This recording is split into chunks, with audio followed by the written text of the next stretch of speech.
Hello, hello, hello. This is HQ, HQ, HQ. You know, I be doing stuff and then I forget the time. For real, I do. I just be running around doing all kinds of stuff. Well, today we have our letters to marriage. Letters to my marriage. We definitely have that, right? And there's a series of, oh, come on, y'all. And there's a series of, hey, Evie Ray, if that was you. Hey. And then we have some interesting letters today from people who just couldn't decide on what they wanted to do, whether they wanted to stay married, they were going to stay married, and some obnoxious things that their spouse did to them or treated them as such, right? Because people can do horrible things when they get married. People do horrible things. And sometimes they don't start out doing horrible things, but sometimes it ends up with people treating their spouse like they would treat a stranger. And then this is how the relationship ends, or this is how they end up alone. Square. Rose. So, without further ado, here's the first letter.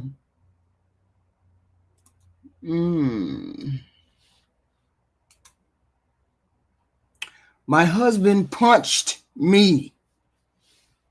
Whew. My husband punched me. My husband and I were arguing. I went to sit outside. I had my back to him, and he walked up behind me and punched me in the back of the head. This is the first time he has ever hit me. Jesus. My jaw hurts like a radiating pain up the jawline when I open it up. Although it's gotten better over the last hour, but I still have a headache. But also, he is acting like he never did it. It's truly bizarre. Now, he wants me to come get in bed with him, and I'm not sure I can. Yeah, donkey punch. This is a big deal for him, me sleeping on the couch. He wants me to be in bed next to him. It really upsets him because he wants me to rub on him when he wakes and he goes to sleep. What? He said he's going to find an apartment tomorrow if I don't come to our bed, which he might be anyway. But this is all, what the fuck? This morning he told me if I ever slept on the couch again, he was going to hit me with a hammer. I know I sound like a crazy person. Why am I even entertaining going to sleep in the same bed? Why didn't I call the police? I think I'm in shock. We've been married 16 years, and he said, whoa, whoa, whoa, whoa, wow. Punched her in the back of the head. This is wild. He would be afraid to go to sleep around me. Oh, hon, I'll be in the bedroom in a minute.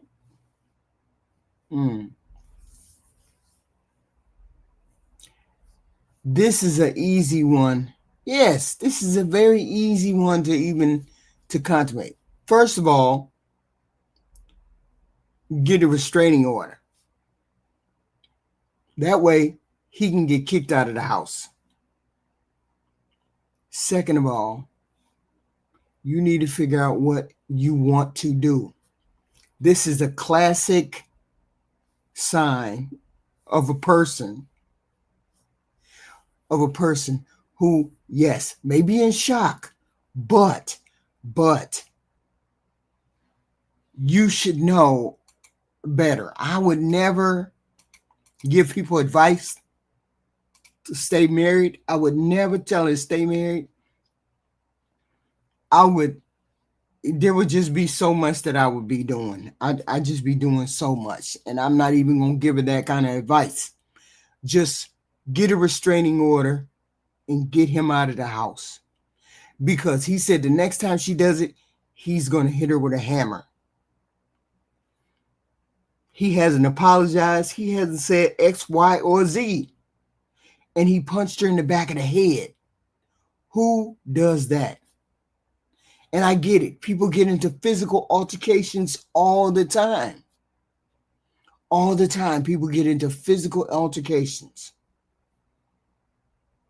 And sometimes those altercations can lead to resolutions in the marriage. But this seems to be unnaturally cruel and unnaturally scary and unnaturally off. Because who says that about their wife? Get a restraining order and leave. And this, because you're going to end up, what did she do? We haven't, they don't give that information. But that's neither here nor there. It doesn't matter what she did. He did what he did, and he crossed the boundaries in that relationship, in that marriage. He crossed the boundaries, regardless of what she did. I could have stood in the middle of in the living room and called him all kinds of bitch ass HIT and what. Don't matter what I did. He snuck up behind me and punched me in the back of the head. That's vile. That's wild. Okay? So, it is what it is. And toss him out. Toss him out. And that's the sad part. Okay? Wow. Here's a next letter, which is also wild as hell. My wife got arrested. And I'm going to file for divorce. Police arrested my wife today. Someone recorded her beating me. And police identified her. I told them I don't want to press charges, but they said it's out of my hands. Yeah. State will press charges against her. I have no interest in cooperating with the police. We heard this before. They advised me to consider leaving. Said that if I had retaliated, they probably would have arrested me too. Said that in future, there may not be cameras there to save me. I am leaving. Me and her mother arranged a lawyer for her. It's over. What the hell is going on? What the hell is going on? Trio Life, thank you. I understand that men get beat. I understand that. I understand some women are physical like that. But regardless of whether it was a man or a woman, I would still tell you to leave. Because it never gets better with a person like this. Okay? The abuse will escalate and it will get so far out of this. It'll go so far and so deep, you won't know how you got where you got. And then you'll end up staying and rationalizing it. I could tell that you're at that point because you're writing a letter. You're writing to find out whether it should be approved that you stay with this person. Okay? Because there was no camera to record with this person. He said, someone recorded her beating me. I don't know whether this is a man or a woman. I'm assuming this is a man. I'm assuming it's a man. Okay. Someone recorded her beating me. And I don't want to cooperate with the police. Okay. And sometimes, yeah, physical violence, no reason for physical violence, because a person should be able to talk reasonably. They should be emotionally regulated. I get it. We expect people to be emotionally regulated when they're in marriages, but a lot of people are not. And they hide this fault within marriage. They hide this fault. And people don't know until it's too late. Y'all make sure y'all hit the like button, please. Hit the like button, please.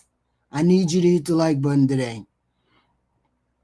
We're not asking for anything else but the like button. We need the engagement, please and thank you.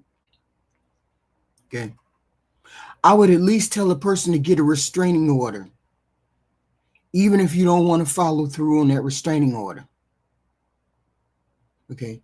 Even if you need to take time off work, you need to get that done. Okay. People unalive their spouses every day for infidelity, for money problems, for anything. This person has no restraint when it comes to, when it comes to putting her hands on you. They have no restraint. So it's definitely best for you to stay away from this person for your own safety, when she's already shown that she doesn't mind the level of violence against you. Okay. And people say, no, you may not, more than likely won't. Look, we don't know how far this person is willing to go. Please hit the like button. Please hit the like button. Thank you and very much. Thank you very much. She deserves some time in jail. And maybe people can reflect. I've never met well, I guess I have met people, and I may not have known it. People who learn from being abusive and then they stayed in the relationship. Okay. But it's for their own good, if you do what you have to do in order for this person to go to jail. I mean, in time you will appreciate that the law took it into their own hands and press charges on her, because the treatment of you is criminal abuse and it's unacceptable. Okay. And I could never live with it because somebody filmed it. I could never live with myself after I saw the film of what this person did to me. Okay. But you deserve to be happy and free of abuse. And men, and I very rarely gets talked about when it comes to men, but I'm going to treat it the same way I would treat a female getting abused. Get your restraining order, leave. Don't look back. He can be in a physical situation because he's a passive human being. He's a person that doesn't believe in putting his hands on another person. Maybe he tried to stop her from doing. I mean, that sounds so weird. Just so weird. He said someone recorded her beating me. Someone recorded her beating me. Wow. If this person decides to stay, and you believe when they say they're going to change without any action, because accountability involves admitting what you did was wrong and then taking steps to correct it in a public way. Okay? If you change your mind and you decide that you're going to stay, just be ready for her to flip it back on you quicker than lickety split. And maybe you'll end up behind bars because you stopped her in the worst way. You're physically capable of stopping her. And then there you need to get away from the person.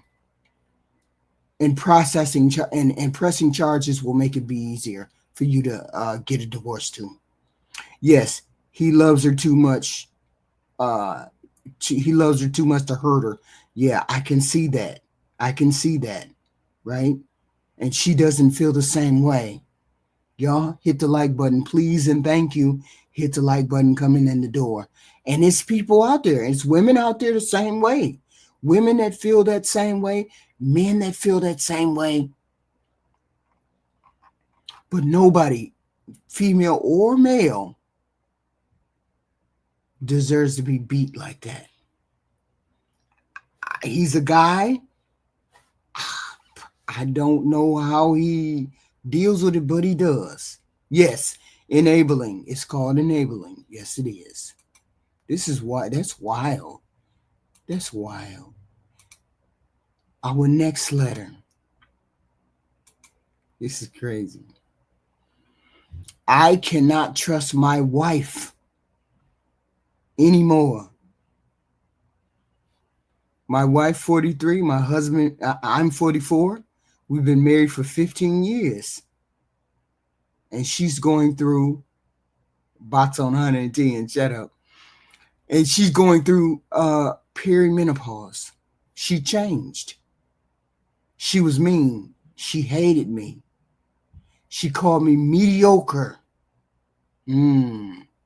She talked a lot about separation and once pulled the trigger and left me. Now she is on medication and she is somewhat back to her own normal self. But I cannot trust her anymore. I can't trust her to not nuke our life again. She recently planned a getaway and I was very distant. I don't want to feel hopeful, so I closed off from her. Yeah, she called him mediocre. She got annoyed with me and asked, why can't I engage with her? That's when I told her that I don't trust her to be a safe partner for me. I can't bet my life on her. I cannot bet my life and future on her. She is now saying that I am using a medical condition against her. Wow, what do you do with that? What do you do with that? Okay. First of all, she has to take responsibility for the hurtful behavior that she did and said, and take active part in healing. Yeah, it would be difficult to stay. It would be difficult to stay. She called you she taunted you, told you you were less than mediocre. It's not an excuse, it's a reason. Okay? And they definitely need counseling. Okay? And that's the whole point. If you don't get help, if you don't set conditions for your life with this person. Say you have to go to counseling, you have to stay on your medication, you have to X, Y, and Z, X, Y, and Z, X, Y, and Z. Okay? So if you don't stay on your medication, you don't agree to counseling, then we can't move forward. That's true. No such thing as counseling disrespect. But he's still standing there. He's still there. Why are you still there after that disrespect? Okay? She needs to apologize and show you she's working on herself. Hey, Black America. Okay. Good afternoon. Good afternoon. Good afternoon. She called him mediocre. How do you come back? Talked about separation. Left me. Saying I gotta get the hell on. How do you come back from that when your wife says that? Or even if your husband says that, how does one come back? Hotbox got a hold on, bro. Saheed crazy. You there, Black America? Uh-oh. Until you go, You say what? can you hear me? Yeah, now I can hear you. Yes. No, I'm just listening to you go. I'm just waiting patiently. I'm listening to you. No. I'm saying, do you have any? Oh, you have a lot of static. A lot of static. A lot of static. You got it. I was on mute. Them. Do I still got static? Yeah, you still got static. Yes. Okay, hold on a second. Okay. Who the hell is this?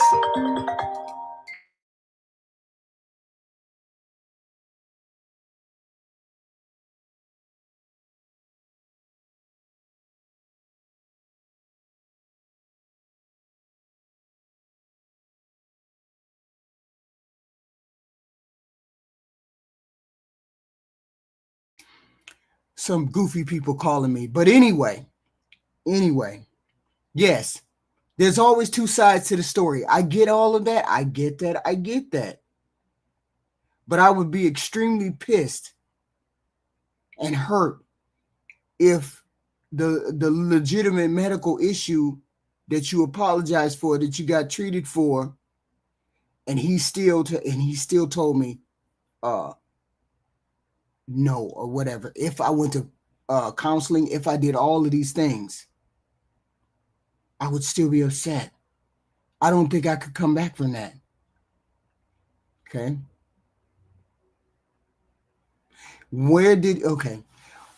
This person said she called me mediocre. She was mean. She hated me. She talked about separation and then she left me. Then she got on medication and then she came back or whatever. She came back to somewhat of her old self, but now I cannot trust her. She had to have done more. Okay. She had to have done more. He said, I have a hard time trusting her or getting back to trust. And I get that. But it didn't say anything about her cheating. It didn't say anything about her cheating, anything about what she did and X, Y, and Z. But you don't think you can come back from being disrespected. Can you come back from that? Can you come back from that? That is the question. She cheated, all right. You think she cheated? You think she did? Black American, can we hear you now? Do I sound better now? Way better, way better, way better. Okay. Okay. So intimate partner violence is not funny, Right. but there are a few hilarious things about it because the donkey punch, she told him something so bad that he went in the house, Uh-huh. he chewed on it for a minute, he had a drink, Mm-hmm. and he said to himself, because she went outside to sit down, Right. I know this bitch didn't just go outside and turn her fucking back on me. It was something that was said and or done to Mm-hmm. make him do that. The man getting beat by his wife. This is something that happens all the time. Like I said, I deal with a lot of firefighters and police. I told you that I Mm-hmm. have group meetings with men. So Right. I deal with a lot of firefighters and police officers. Why do the women fight the husbands, HQ? Why do they hit them and all of that stuff? Why do the women hit the men? Yes, why do the women hit the men? Normally, women are not trying to fight you head up, like a real fight. They might be hitting around you, but they don't really want to fight you. They're just out So of frustration. They're swinging so on. that's that's absolutely untrue. So this is what it is. As a firefighter or a police officer, if you hit a woman and you catch a domestic violence charge as a police officer, what can you no longer do? You cannot no longer be a police officer, right? You can no longer carry a gun, which means you can no. They are trying to destroy these men by goading them into a fight. That's why most times a lot of police officers, firefighters, truck drivers, men like that have the highest rates of divorce because of these things that happen with their women. And it's crazy. It Wait a really minute. is. Are you trying to say that men are in jail, men have DV cases because of women, or they have DV cases because of themselves, because they were involved No, with? you can only push me so far, and then I'm going to fuck you up. You can only push me or other men so far, and then you're going to get your ass. Yeah, but do you honestly think fighting a woman? Always think, When you went huh? in and out, we can barely hear you now. Again, we can barely hear you. You can't hear me. You Yeah, can't hear me. we can we every other word like almost every other word like. Oh, I'm underneath some power lines. Hold on, let me move. Okay. So I'm saying we aren't gonna have any kind of DV. We cannot condone any kind of DV, regardless of whether he hit her or she hit him. We haven't gotten to the point, we haven't gotten to a letter where he hit her. This is a letter where she hit him and he's Well, the not donkey going. punch, the donkey punch, he hit her in the back of the head. Oh yeah, the donkey punch, the first one. Yeah, the donkey punch. Yeah, but fight a woman based on what? No, I'm not saying. I'm saying you cannot fight another human being specifically if you want to keep your profession or keep your freedom. You cannot engage in that kind of behavior because you may lose, like Black America said, you may lose your livelihood if you engage in that kind of behavior. Nobody wants to engage in that kind of behavior and lose their livelihood behind it. Right. It's not that you don't want to engage in the behavior. It is, hey, I'm going to lose my whole career. And Mm-hmm. men will and have lost their whole career because of it. But women know, just like they know with child support and things of that nature, you can push a man's buttons and make him fight. And making him fight in that way will destroy him. Yeah, but you talk when a man is about to lose his job because he's been violent towards a person. Now, the first person who got punched in the back of the head, absolutely, you cannot stay because you don't know whether you're gonna wake up in the middle of the night getting beat up. The female who got back of the head punched, you don't know what's gonna happen. Same thing with the man who got beat by a female. You don't know when you're gonna wake up fucked up.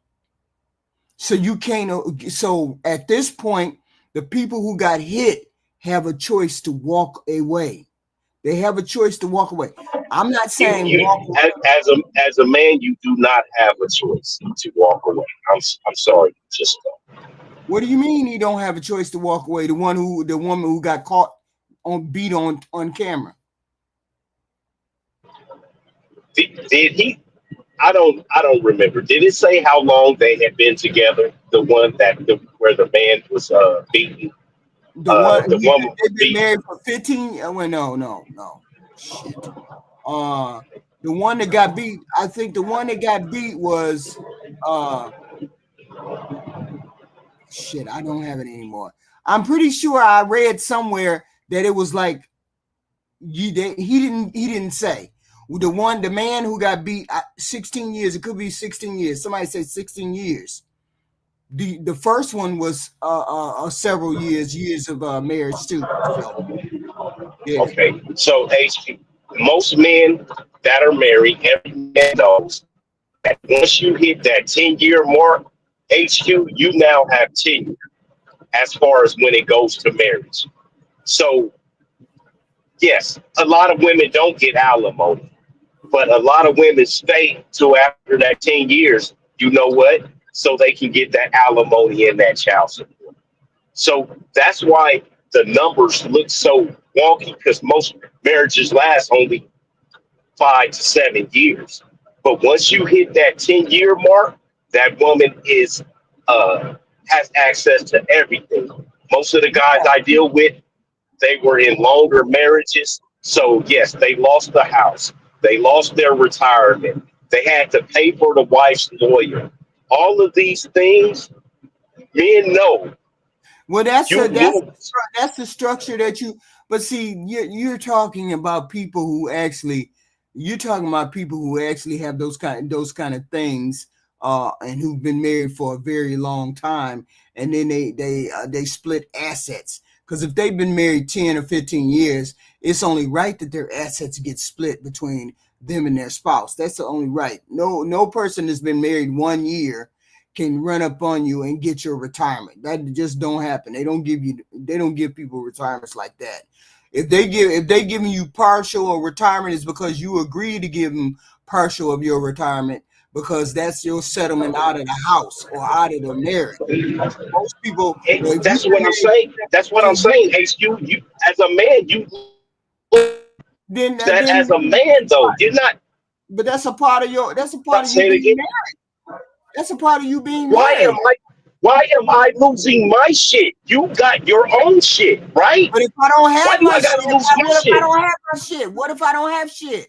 What if I'm a ordinary, regular wife who did shitty jobs? I don't have no retirement like that. You're the one that has a retirement like that. You've been married for 16 years to me. Me and you've been married for 16 years. We done built everything together.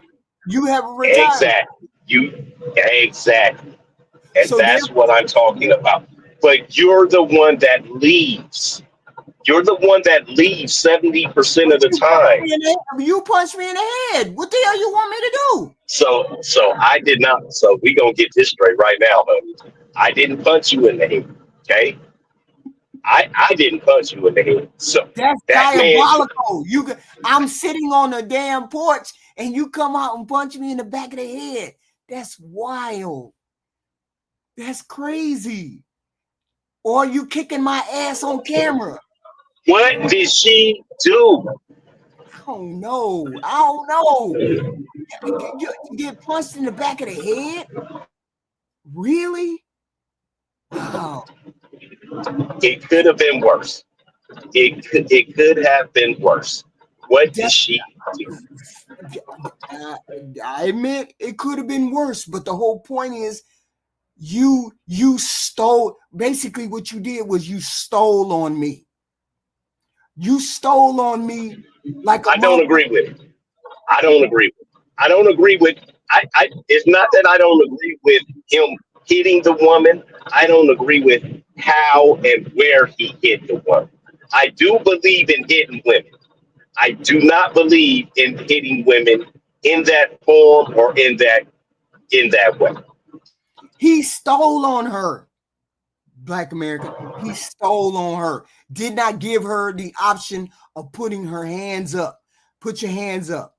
We gonna box. He didn't even give her that And option. that He stole on her. and that's why I said whatever it was, she pissed him all the way off to where he had to sit, think about it, chew on it, and when she went outside and set her punk ass down, he was like, I know this bitch did not just tell me that or do that to me and go sit her punk ass outside like everything is okay.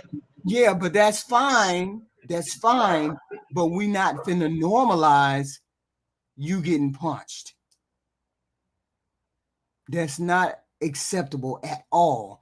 Getting punched, regardless of whether you told me to put my hands up or you didn't. We not finna normalize it. It doesn't. But I see, it doesn't agree. matter what I she agree. did. He was wrong. He was completely wrong for that. Right. And the girl who beat up her husband on the second one, who beat her husband, how does that happen, Black America? How does he get caught on camera being beat by his wife? Please explain. Well, so all right. So one of my guys a couple of weeks ago, right? Now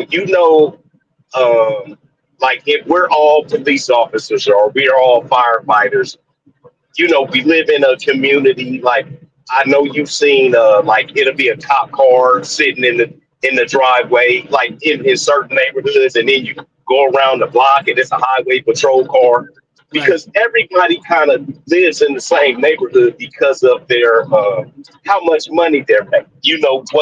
What class they're in. So one of the guys a couple of weeks ago, his Right. wife came and set his car on fire. He knew it was her, but he was like, "No, I didn't do it." No, I don't know what happened. Like one of the kids, and he was like, so the detective asked him, "Hey, do the camera work on your house?" And he was like, "No, it's broke." So they looked at the camera from across the street. The detective did, and Right. they seen that it was his ex-wife. He knew that it was his ex-wife. They was yelling at each other from his porch, and he was trying to put his goddamn car out with his water hose. But he had already told us about this a couple of weeks ago. Right.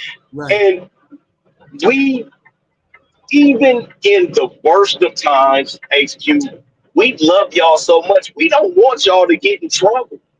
We don't want y'all to go to jail. Right. It's like, no, it's not a big deal. The detective, when we had our last meeting, he was said the detective was like, why you didn't tell me? He was like, man, I can't have my wife go to jail. My ex-wife, yeah, we having a couple of little problems, but they booked her ass for arson. That's a whole nother bill. 10, 15 year, 20-year charge That's a hanging charge. over her head. Yes. Yeah, Yeah. we don't want to see any harm, hurt, or danger ever come to you guys, even when we are not with you guys anymore. That's nuts. But So we're not. look So we're what not going to do it. look what people put up with when they get married. Look what a ring or a marriage may drive a person to do. Who would have thought you being married to that person that you would think they would be capable of doing that in a relationship, in a marriage? Arson? What would drive you to put a match? HQ. Women actually do it more than you think. Another guy, about 8 months ago, his woman, she was very strategic. After she moved everything out the house and like left the bed and she went and burned up just his room specifically. She she had one of those one of those things that you burn weeds with. Like if you got rocks, desert landscaping, and you burn the weeds with. She went in his room. She brought the water hose through the front door. We watched it all on the cameras, the house cameras. She brought the water hose through the front door, and she burned up his room specifically. And when it got too out of control, she doused it and began burning shit again. It happens more than you actually think. That's crazy. That right there, that's crazy. So, but look what he put. Look what's happening. Who puts up with it? Who puts up with it? Who do you think gives? Who do you think does? It's not a matter of abuse. The degree, because I understand women hit men on the shoulder. I understand that these are two extreme cases that we're talking about. We're talking about two extreme cases of abuse, right? And I didn't subconsciously pick these two stories, because of the abuse, but it is abuse on one side and the other, both extreme cases. So let's put it this way. Let me ask you this question. You don't think a person should leave? To leave for now, what are you talking about? What do you mean? Leave out of those kind of marriages.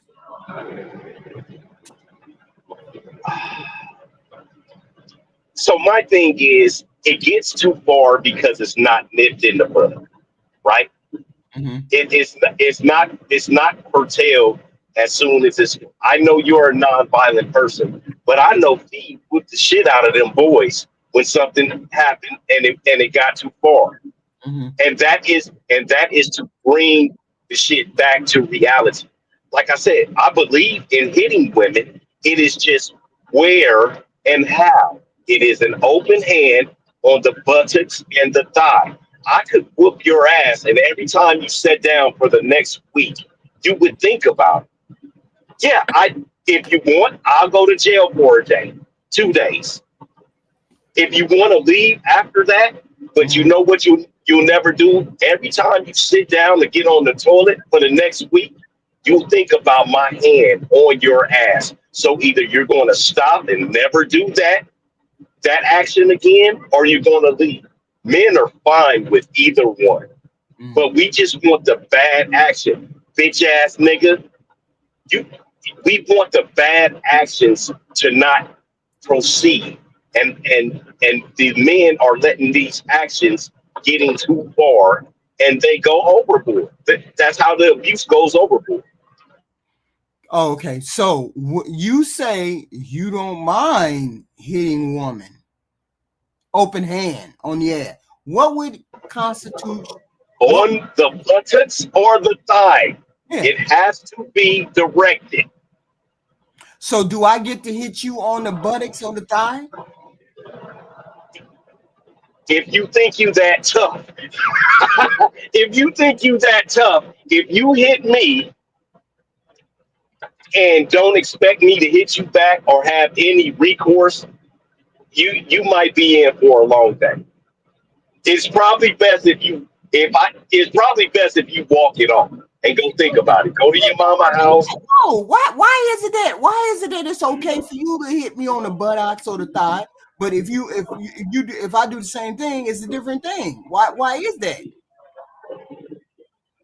HQ. It is a difference between a man taking control. Okay, let's say that time that you was arguing with me and you telling him I'm going to my mama house. And he like, well, maybe you take your punk ass on. Me and these fucking kids are staying right here. Mm-hmm. And Mm-hmm. you wah, wah, wah, and you barking and this, that, and the other. And he's like, that's fine. And he goes and he sits on the couch and he folds his arms and he's steadfast. Now, let's say you took it up a notch and threw something at him or pulled one of them old butcher knives or hit him with the frying pan or something, that's extreme, right? I We're going with the extremes. Right. Yes, you're going to get your ass whooped. I am going to spank your ass like a child. And I know you don't like that, but every time you sit down for the next week, your shit is going to be purple and you're going to be like, I'm leaving him. Or you're going to be like, you know what? I was out of line. I will never act out like that again Yeah, but towards him. why do you feel physical? Why do you feel a need to physically spank? I don't understand. Why would? Nothing, nobody corrects behavior until somebody with opposing or greater Prove it. force. A question. corrects that behavior. A question. Is that what men mean when they say correct a woman's behavior? Is that what they mean? Or is that when There, I've heard it on other panels say we're going to correct there's women's behavior? What does that there's mean? several ways to try and do it, and Oh, every way there's several ways to try and do it, and every way that it can be done can be labeled as abuse. It can be labeled as abuse. If you're going out just like you were saying, oh, I make the house a home. I go spend all my money in the house. Well, I don't want you to spend your money in the house. So let me take some of my money away. That's financial abuse. If a man raises his voice, then that's verbal abuse. If I yell, cuss, and scream, then that's mental abuse. All of these things trying to correct your behavior can be considered abuse. But yeah, if you do the but same, why is it that why is it that it's considered correcting my behavior, but I can't correct your behavior the same way? women do it too. They stop giving pussy. They don't give head. They don't cook. They don't clean. They don't. You want to walk around the house with a snake attitude. Us guys, we can get mad as fuck at you, but we don't care about not talking to you or talking to you. That is an attitude that women display.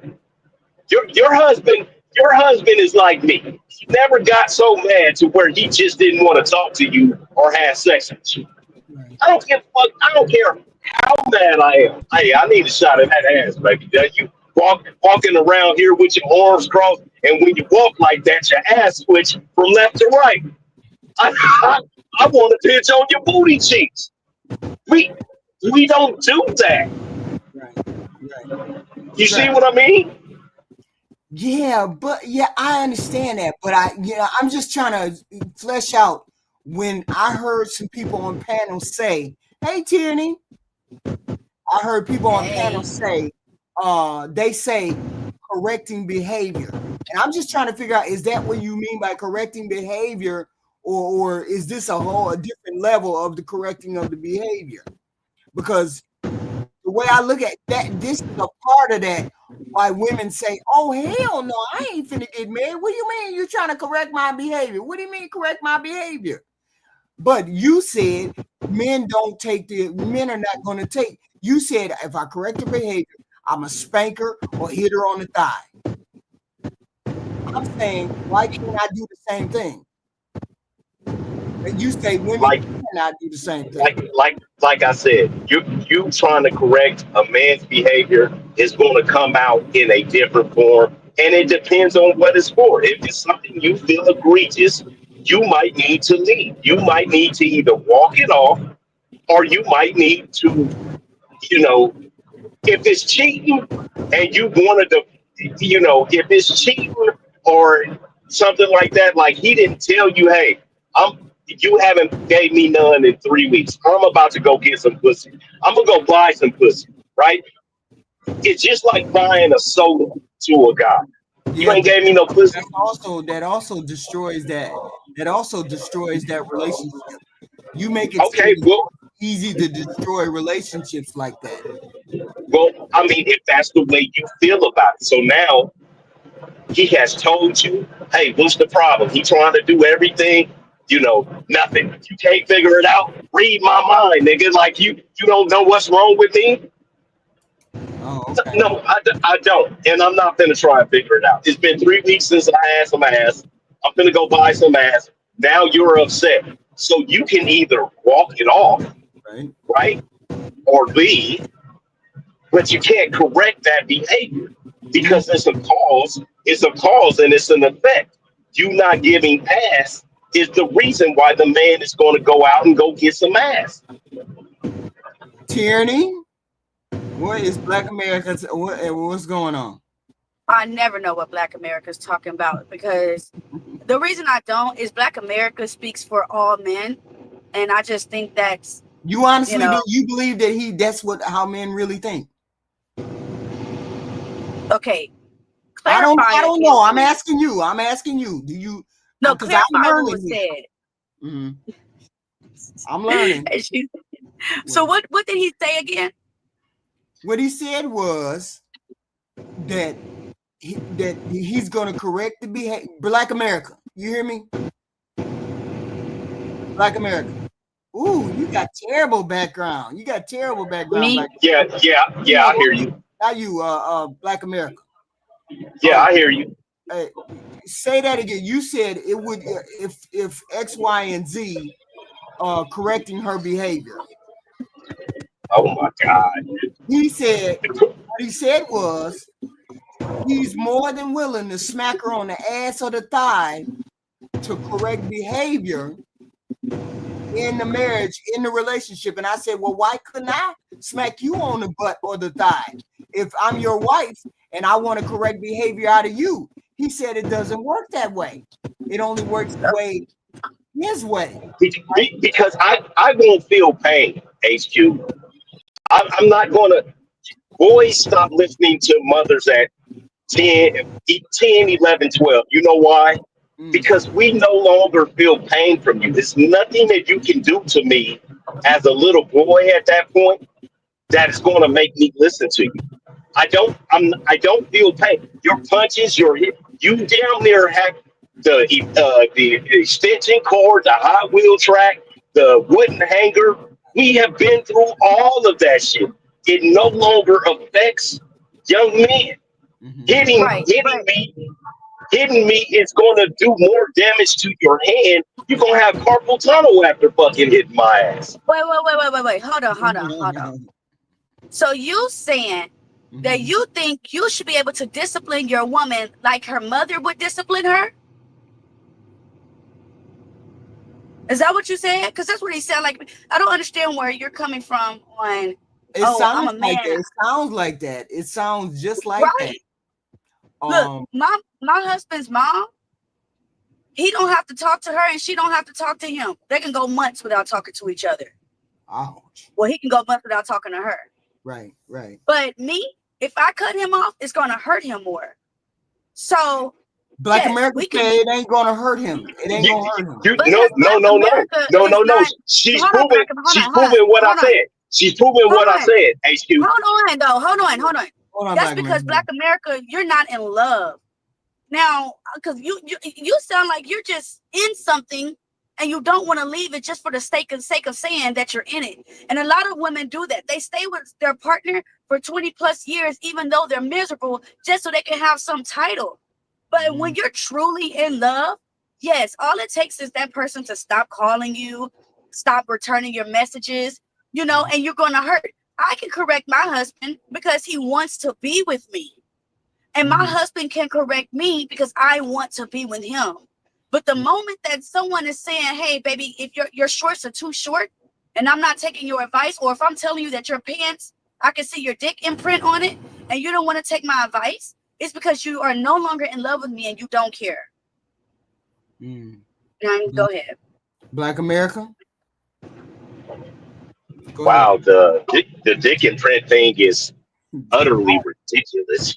That is ridiculous. What's ridiculous? You say what's ridiculous. The dick imprint. I want to tell you, that's wild. The dick imprint.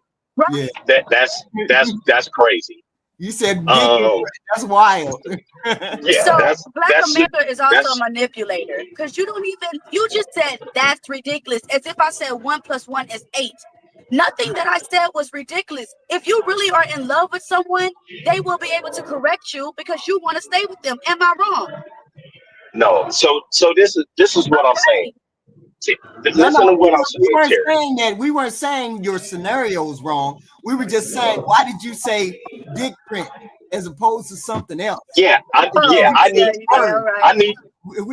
to change. Okay. Right. Okay. Yeah. You want me to change my pants because of a dick print? Like, you damn right. I do not allow. Absolutely not. I got a problem. If you can see if I can see your penis, you need to change your pants because I don't need no other woman knowing what I got under there. Okay. Damn right. So this is what I'm saying, Miss T. Okay. It seems to me you have a slick mouth. Now, let's say you took your slick mouth home with you. Let's say you took your slick mouth home with you, and your husband say, "Hey, like just like okay," I got the perfect example. HQ, Right. when the lady of the house, when we was both on your thing, and she started talking, do you remember what I said to her? The lady who RNF? No. When it was a while back, you may not remember. I said when the lady of the house, when I was at home, and we was both talking, and she was talking about the young man, and she started going too far. Only thing I said to her was, "Cut it out." Hey, babe, cut it out. If your husband goes from a hey, cut it out to a stop it, like cut this shit out, to a shut up, to a shut the fuck up, to a shut the fuck up, bitch, and you let this keep on climbing and progressing, you are now making this. We have levels and tiers that we're trying to go through. We're not trying to get to that shut the fuck up. We're not trying to get to shut the fuck up, bitch. Cut it out. When I'm talking to you and I tell you to cut it out, that's level one. That was your warning. And then you keep on yapping, and I gotta tell you, hey, shut up. You're yapping too much. And then I gotta tell you to shut the fuck up. That means now I feel like you trying to usurp my authority, and you're talking too much. But you don't see it like that. You see what I mean? But you don't see it. But we feel the same way because y'all men feel like y'all can say whatever you want to say, like you do. They're supposed to be okay with it. And then you keep talking and you keep talking. And then I'm gonna have to be like, okay, now you're not respecting me because I'm asking you to stop being disrespectful. Why you can't shut the fuck up? Then yeah, it's gonna be a problem. So y'all men do it too. Because everything tyranny, because everything is my fault. If the power goes off in the house, it's my fault. If your car breaks down, it's my fault. If the kids need shoes, it's my responsibility and my fault.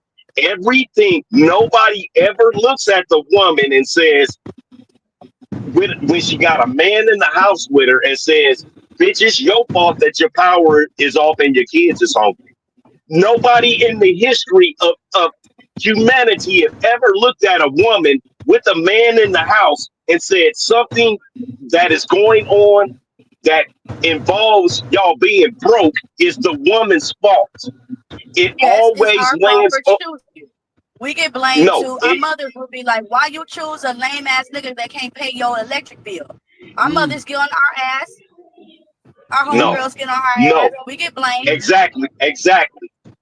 You see how you put that? Why did you choose a lame ass nigga? So it's still somehow the man's fault, Tyranny. It all comes back to the man. You see what I mean? It all comes back to the man. The responsibility of anything never lands on your plate. It lands on my plate. So yes, I do get the big piece of chicken. Yes, I do get to tell you to shut the fuck up. Yes, I get to say these things because it is my fault. Hold on. If something happens, you're driving right now. Lord forbid you catch a flat. Who are you calling? You're calling your husband because your safety is his responsibility. No, listen, it would be his fault if we see that the tire was flat and he did nothing about it, right? If I just caught a flat out of nowhere, I'm not gonna call my husband and blame him. But if it was something that could have been prevented, but it's still his responsibility to make sure that you're safe, to make sure that somebody is coming to get you, to make sure he knows your whereabouts. It is his responsibility, Tyranny. I'm not blaming the woman for any of this. I'm not blaming the woman for any of this. Okay. Because I ain't sure, Tyranny. Read that. Did you read that? In the back. Tyranny. Did you freeze? Tyranny, you froze? I think she froze up. She must have hit a bad spot. Oh, okay. Okay. Let's wait till she come back. Okay. Yeah, well, I get all that. Here's the thing. And I got a question for you too. I was having a discussion with some men today, right? And these men said to me, one man asked this one man, he said, "Hey man, are you pro-black?" And the guy said, yeah, she dropped off. "Are you pro-black?" And the guy said, "Yeah, I am pro-black." And then the other guy said, "How can you be pro-black and you don't have black children? You don't have a black child. Your child is mixed with somebody who's not black." And the man said, "But I'm pro-black. It just is what it is. I'm pro-black." And then the other man who asked him, "Were you pro-black?" he said, "You're not leaving your legacy. You're not leaving the legacy as a black person when you have a child with somebody else. You're leaving a legacy for that person that you had a baby by. That person belongs to that biracial child. You're not pro-black. You can't be pro-black and then have a mixed child. There's nothing wrong with that, but you can't consider yourself pro-black." Right? So my thought is, and I had another question too. I don't know whether it's a good, I don't know, but I'm asking anyway. So he said now X, Y, and Z about being pro-black. And then he asked this question. He said, "Hey brother, why did you get involved with another race of person, another race of a woman? Why did you get involved with another race of a woman instead of sticking with black women? Why did you get involved with another race of women?" And he said one word. He said control. What does he mean? What does that mean to you, Black America, if he says that and you're overhearing the conversation? What does he mean by control? Can you hear me, Black America? Yeah, I'm here. So women are autonomous beings, right? Right. And as a man, as you know, this gonna sound bad. It's gonna sound like beans, right? As a man, we know as black men, we have little to no control over you black women. We don't have any control. We don't have any control. We don't have any say. We don't have any fun. We don't have any of anything. I got friends. I got friends and cousins that date and married to white women. And believe me, I got black women and their lives are just so much easier. So much easier. You say so much easier. How? Because address the control. The control aspect is you can control the other race of women, but you can't control black. No. It's not control. They are compliant. My homeboy is an engineer, right? My brother-in-law. Mm-hmm. But he my fishing buddy and everything. I've been around him for 40, 50 years, So he an engineer. Mm-hmm. He got this white woman from the city and was like, you know what? We giving all of this up. We moving to a farm. He went and bought the other 80-acre parcels next to ours, right? Mm-hmm. And this nigga is now got her on there growing grapes and chickens and shit like that. Mm-hmm. You can't get a black woman to say, well, yeah, let's give it all up. Not in mass. You see what I mean? Mm-hmm. You can't get a black woman to be compliant with you in mass. So it's not control. It's easier. It's more compliant. It's more, willing to get on your program and things like that. So it seems like control, but it's just you don't have to fight tooth and nail about every little thing. Tyranny just said a nigga needs to change his pants because of the dick print. But okay, so no, I'm overhearing this conversation. I'm overhearing the conversation, but I walked up, so I was overhearing the conversation, and the person said control, and the other person said, "Oh, okay, so since this is what you mean by friendly, black women don't have control. Oh, you don't have control of black women. Most black men don't think they have control of black women. So therefore, in order for you not to have to, and this is what the person made me look at it differently. The person said, black men, the person said, black men don't want to stretch themselves beyond what they can do. They just want to be, they just want to exist. And a Yes. person that's not black, he was an Indian guy. This guy was mixed. He said and to get involved with a woman who's not black means they don't have to, how the fuck do I say it? Overdo it. You don't have to keep you. They don't have to be more than what they are. They just gotta That's be. right. That's right. You just got to be a good dude. You just got to be a good dude. But he You didn't don't say have it to. like that. He You said it you like, you don't have to overachieve. You don't have to succeed. You can work your job as a truck driver or a store manager or whatever you want to do, and they will fall in line. A black woman, you hear all of these black women talking about, oh, well, you got to be progressive or you got to have, oh, ambition. That's the word they use. there it Oh, is, well, you need to have, there it is, there it is. That's you it. That's you what need to I you right. need to have some ambition. Bitch, my life is fine. I don't need to strive for anything better than what I have.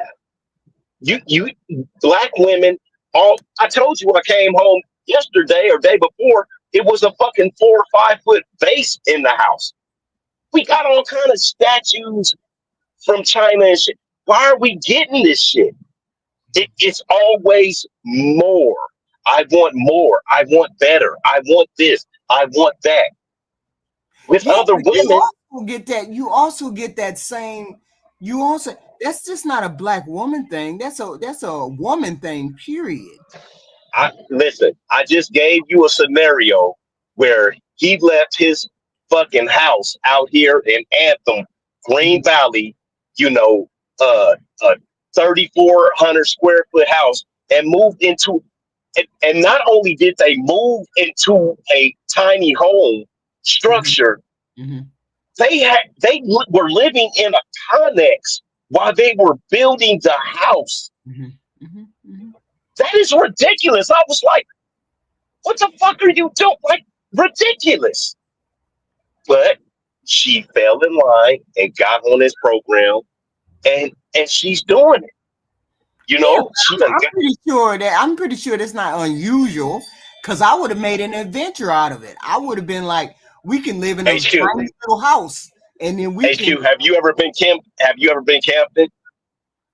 No, but I'm willing to explore. Then then you're not willing to do this. You're not willing to go and live in the middle of the desert in Seligman, Arizona.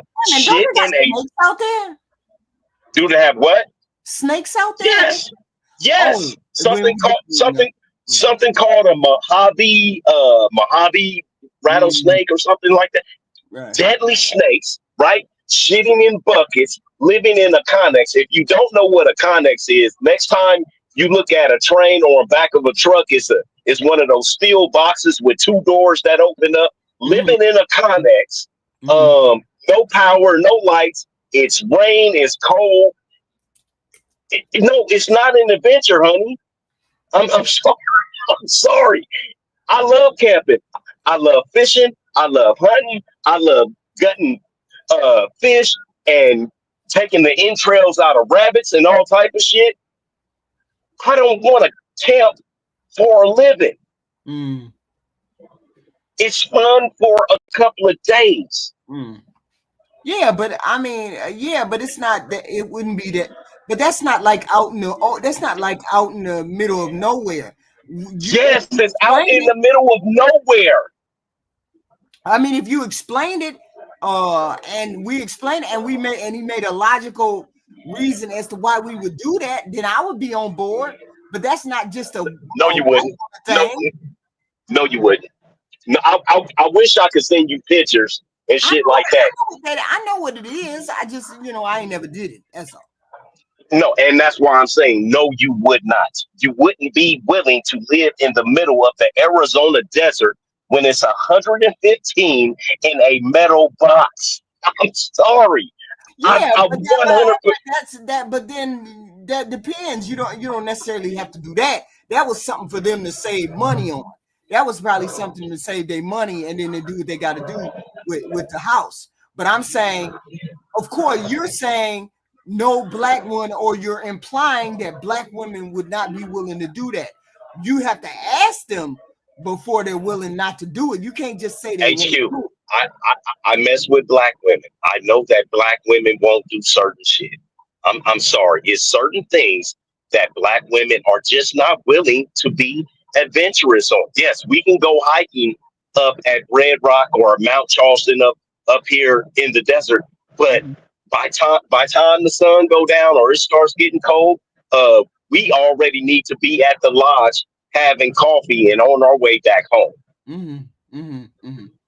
That's black women. I am not gonna break a nail. I need my hair done. Yeah, I but gotta wash my I gotta that's wash my all women. my But hoo ha. I No, that's not all women. it I takes gotta wash. a certain woman to do that, to be out there like that.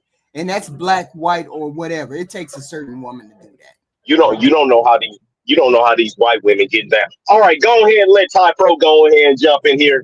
Bro. I'm gonna be listening. I'll Okay. come back in about a half an hour. My baby calling me. Oh, okay. Salute, Okay. salute, Black, salute. Hey. What's up, HQ? How you doing Or today? something. Yeah, I ran up on a conversation. And the guy asked him, can you consider yourself pro-black and have a child from somebody who's not black? And the guy said, no, I don't think you can. Because the guy said, yes, I am pro-black. And he said, I don't think you are, because your legacy is not going to be black. And when you're pro-black, you're pro-black all the way down the line, not halfway, not half in and half out. You're all the way pro-black.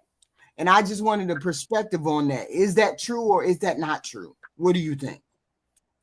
So, my thoughts on it would be, for one, it depends on the meaning of pro-black Mm-hmm. that the man is suggesting, and then it also on the other side would have to speak to how the nationality. Like, I'm going to assume you mean he has a Caucasian baby mama, and mixed kids with white. Yeah, yeah.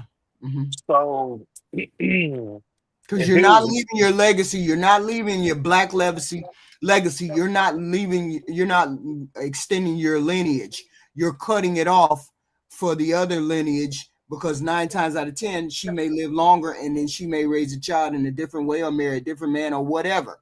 So you're not being pro-black when you have a child that's not black all the way. right. So I think that that'd be, so for me, my children would be black because of my definition and ideology Mm-hmm. of pro-black. My children would be raised with a black identity. Mm-hmm. Secondary, they are mixed with white, but they wouldn't have a, I wouldn't raise them with a white experience. And the type Mm-hmm. of man that I am, excuse me, type of man that I am, if I was to have children with a white woman, she would understand that before she had my child. Like, okay, I'm going to be the vessel to pop out black babies, no matter how mixed or white, these babies come out looking. These are going to be black babies, and I see that a lot. I know a few white women that have mixed kids that will say, they're mixed, but they're black. Like, Mm-hmm. you might have to, the ideology. I don't want to speak about this too much because my man's gonna pull up. He gets the spidey senses. for these type of conversations. But I think that, you know, when you are mixed, you're mixed. You have two identities, but the dominant identity is going to be Black. The experience is going to be Black American experience with you have white families, so you have more interactions with white people because of your mother's side of the family. But you're in the type of man that I am, her family's gonna have to respect these are Black children. They're not, you know, half breeds and not white. So They're if you not don't marry the mother, more than likely the child is going to have more white experiences than the Black, right? Because you're going I to be with mean, her most of the time. we really hypothetically speaking, so it's hard for me to kind of because that could never be my experience, right? But if I had to choose a white woman, she would be very she would be what you would probably consider a Black ally. Like she would be empathetic to the Black experience in America. Like we will already have to have that understood for me. So to speak to maybe, you know, somebody that was in a corporate world and they met a white woman that has nothing, no understanding of the Black experience, that she was straight white and it didn't work out and she had the children and they were being raised in a white, then that's when the lines get blurry. That's when it'd be like, all right, so you're not as pro-Black as you could be. There's levels to pro-Black. Like I'm not never going to get out there and go to a Black Lives Matter protest. I'm not going to never be on the front lines protesting. I still shop at Target, but I am pro-Black to the point where I know my people. I know my people's history. I know what we need. I support my people. I support Black business as much as I can, but it has to make sense to me. So I'm not super, you know what I'm saying, Tariq Nasheed with yeah, which I do mess with Tariq heavy, but I've so never been it's on his channel, so I don't know. he got some good content, you know, about FBA stuff, but that's just so the type of Black man that I am, I would have to mesh with a woman who's on that level. Like there are guys who aren't that at all. They don't look at pro-Blackness at all. That you know, but you gotta have some right. So what you're saying is, it depends on the woman whether you would be considered completely pro-Black, but I'm saying it depends on it. What is it dependent? So it don't depend on. So race is not that important to you then. It depends on the man and the respect and prominence he puts on being Black. So yes, I do put a lot of attention on my Black identity. That's first. Have you been over to Q Butter's channel? Do you go over there at all? No, I don't know who that is. I'll check him out. Butter. He called Q Butter, and he's a pro-Black. He's a pro-Black, like almost he's on the same level as Tariq as pro. Okay. And all of those people that you go over there, they all pro-Black. They know the history, the X, Y, and Z, and X with the origine. They know everything. And they have long discussions. Q Butter. I'm gonna have to check that out. But again, though, the type of Black man that I am, I don't want to have children with a white woman unless she would really have to be understanding of the type of man that I am, and that any baby that I put in you is coming out Black. You know what I'm saying? So see, I didn't know how you all felt about that. I mean, because I walked up on the discussion, I was like, well, that is a kind of a question that somebody needs to ask. Can you be pro-Black and then be Black and then be in a relationship with somebody who's not Black because you don't love Black? Because that's what he said. Because you say you don't love you say you love black, but how do you even jump to how do you even jump into a relationship with somebody who's not black? Because I And don't be think that you can be. I don't think that if you are pro-black, you gotta only exclusively date black people. That's not my ideology. So I'm not Dr. Umar with it. And I'm not on that level. Maybe there are extremists or people that's on a yeah, I higher think level than I am, but I'm not cut from that yeah. cloth to think that. But I will make sure that the children, all the children that I bear, that bears my last name, Mm-hmm. have a black identity and a Mm-hmm. black understanding. And Yeah. it's not a ghetto understanding or a hood or a victim mindset either. So Right. some people who are pro-black tend to be pro-victimhood a lot of times. And Mm-hmm. when you take that victimhood out of it, and it's just pride, being prideful, being proud to be black, Mm-hmm. then it's kind of a different conversation. And you Mm-hmm. can translate that proudness of your heritage and your lineage Mm-hmm. with and still be able to date other races as long as you're not like if I was to date a white woman and her dad was racist, that Mm-hmm. would never work. I couldn't have children with that type of woman because she's not going to be around him. She's not going to be around her family because it's going to be too much black pride going around here for that to work with a woman who has a racist white family. You know what Mm-hmm. I'm saying? So that's why it's really it's not a broad stroke. It's not a you can't generalize that type of conversation. Or Mm-hmm. if you are an extremist, if you are a black leader, you consider yourself a black leader. Yes, it's a bad look to have children that aren't fully black. Cool, but if you just love your people, you Yeah. can have children because that black gene to me is gonna be the dominant gene every time. So So here's the next question. mhm. Hey, Zeus. The next question. The question I asked Black America. He also asked this young man. He asked this young man after he said it. He said, uh, "Why did you get involved? If you're so pro-black, why did you get involved with a person of another race?"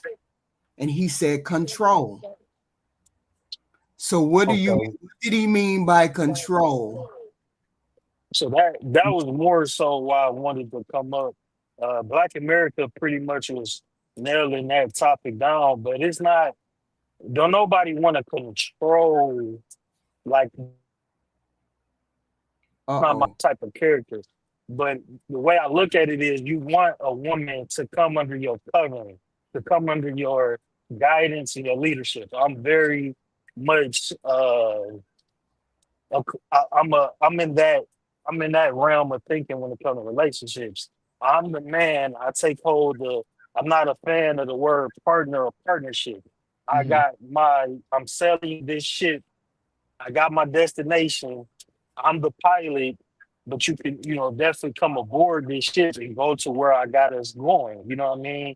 I Mm-hmm. value your opinion. I value your word, but it's just like before you and Mm-hmm. after you, everything that I do with my life is going to be make or break with what I decide to do, good, bad, or ugly. I'm going to live and learn off of how I have to make my decisions as a man. So So when it incorporate what he meant by control. I so get it. when so I'm controlling the trajectory of my life. No, So no, no, when I no, have a no, no, yeah, no. I'm about to go into what you're saying.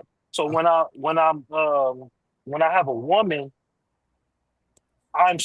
you're coming under this control. You're coming under this shelter, under Mm-hmm. this guidance of my control. Everything is already being controlled in my life. You're becoming another cog in this machine that I'm building to Mm-hmm. go to where I'm going. So with that being said, Mm-hmm. I need you to be on my plan and and with this team. I need you to be on this team. Mm-hmm. So with my man, with a lot of the stigma with black women are that they're more stubborn and harder to listen and not have to question everything that her man is doing and the leadership of her man. Some things we say is to protect you from yourself and the people around you, the environment around you. I cannot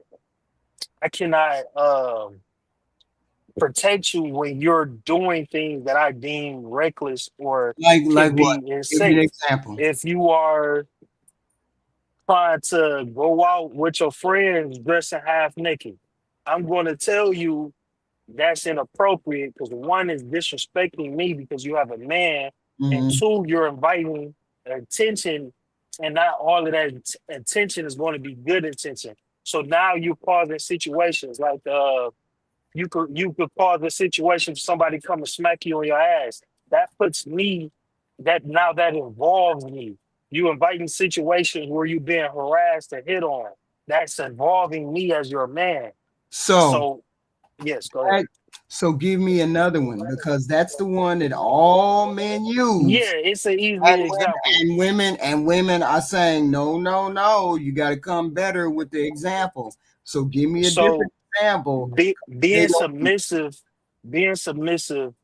can sound like a bad word to modern women and traditionally Black women, because before there was a modern, in the 90s and all of that. I was young, but I can still see it. I can still hear it from my father, my uncles, barbershop talk. It's traditional that women just give men a hard time with listening to them, back talking every decision. That and there are women. There is a nice amount of women who are submissive that are Black women that are submissive, but it seems to be a greater number of that type of attribute from women of other races, because women from other races typically are raised to find husbands. And you know what I heard from the women? I also talked to the women today. After I heard this control conversation. After I heard the control conversation, I heard the women say, shit, it just went away. Let me finish what I was saying. No problem. So when Black women get raised for a long time, for like the last 30, 40, 50 years, to prioritize independence, when other races of women didn't have that movement. They still was prioritizing a wife and family. So with that mindset comes more respect for the man's word and the man's law of the household.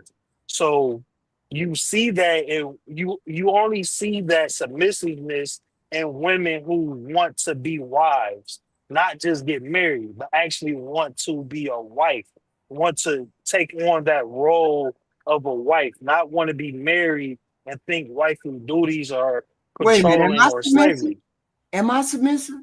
You may have been at one point in time, but nowadays, you're kind of cantankerous. So you don't have to be submissive to be a good wife. So from the stories that I hear you tell about your husband, you are submissive. You were submissive in those times. You respected his word. Yeah, but so I think that you look at it through that lens too sometimes, because not all women are like that. We don't have the documentary of your life to see the to point out the times that you weren't submissive.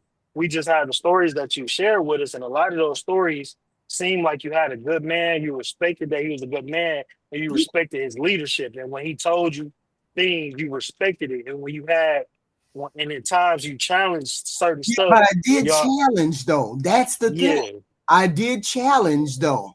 So my thing is, why is it that according to I remember what the women were saying. The women said, why you don't want to be challenged? So it's not about not being challenged. It's about always being challenged and being disrespected in the challenging, right? And it's about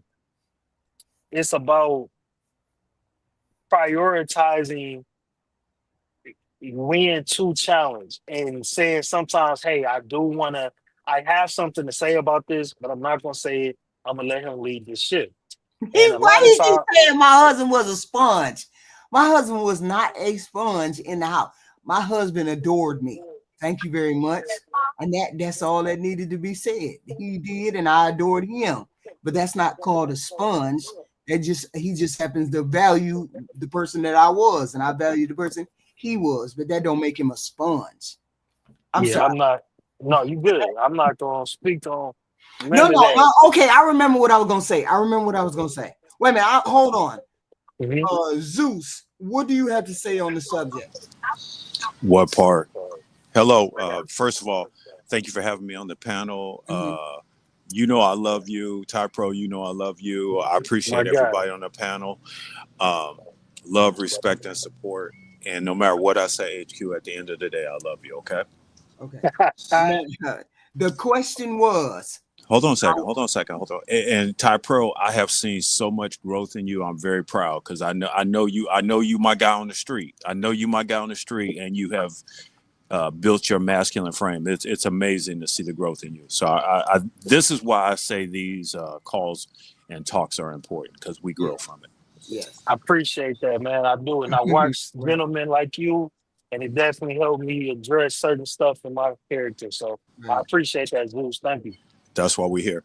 Okay, HQ, go ahead. What's the question? So the question, it wasn't a question. I walked up on two gentlemen having a conversation, and one of the gentlemen was saying as I was walking up, how do you consider yourself pro-black and you have a child that's half white?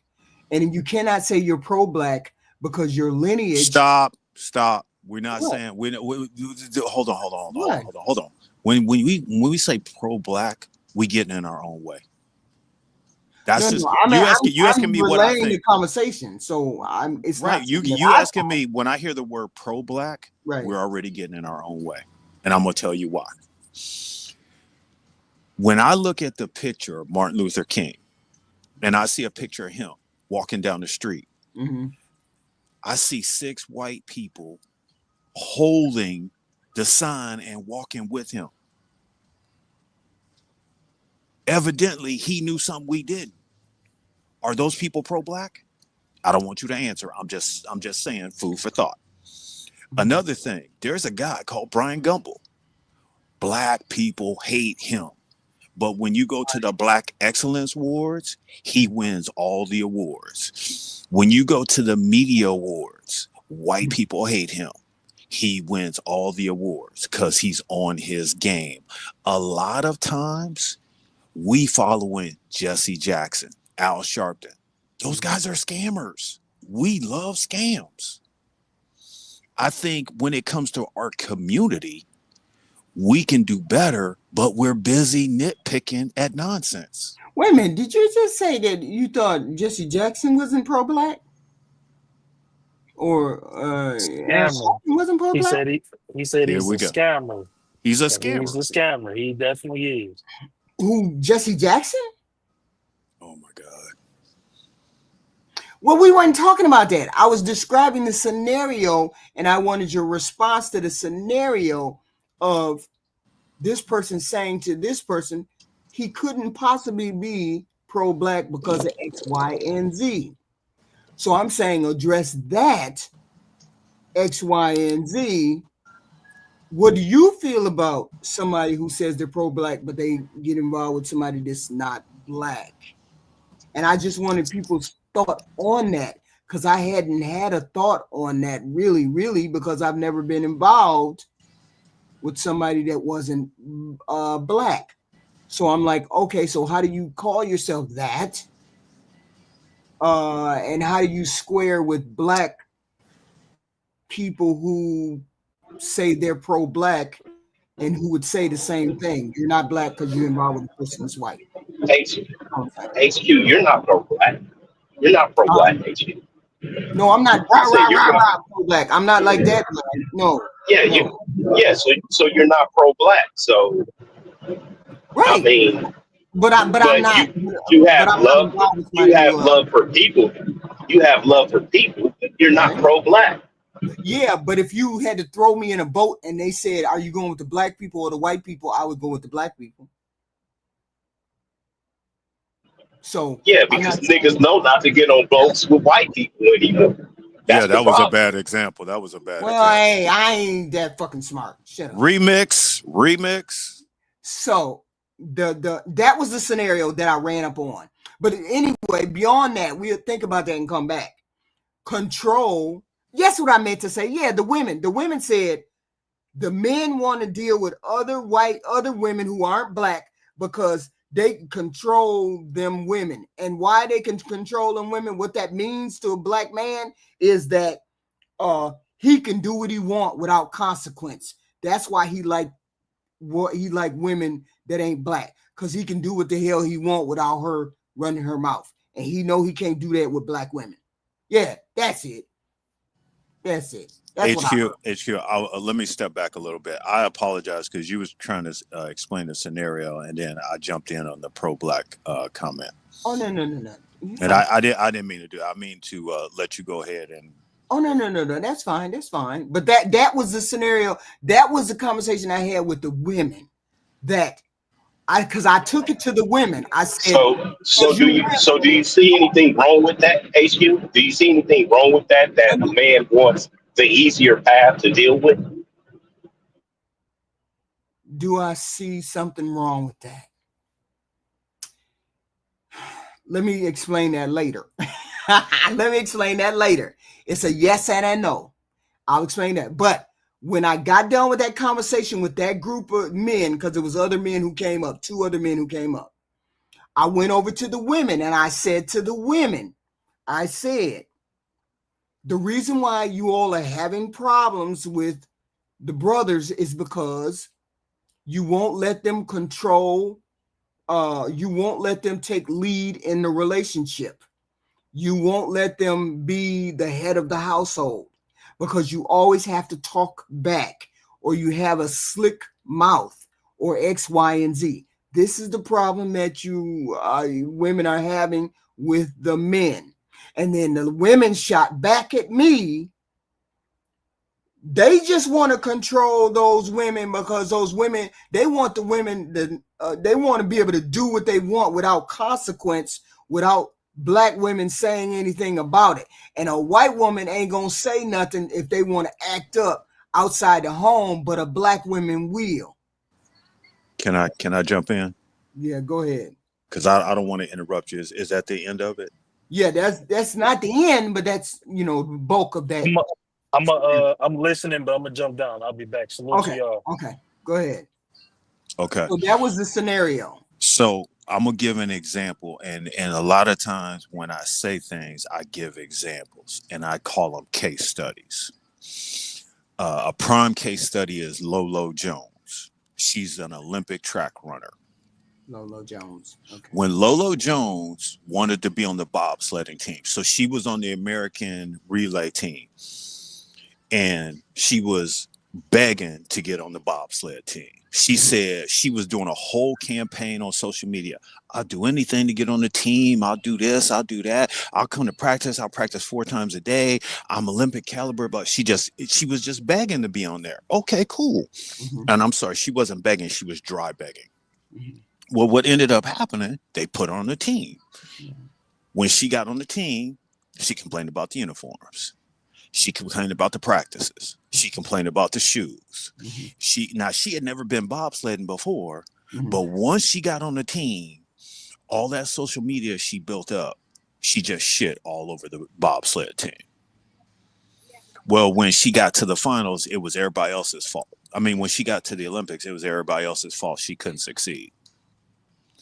That's what we go through in relationships.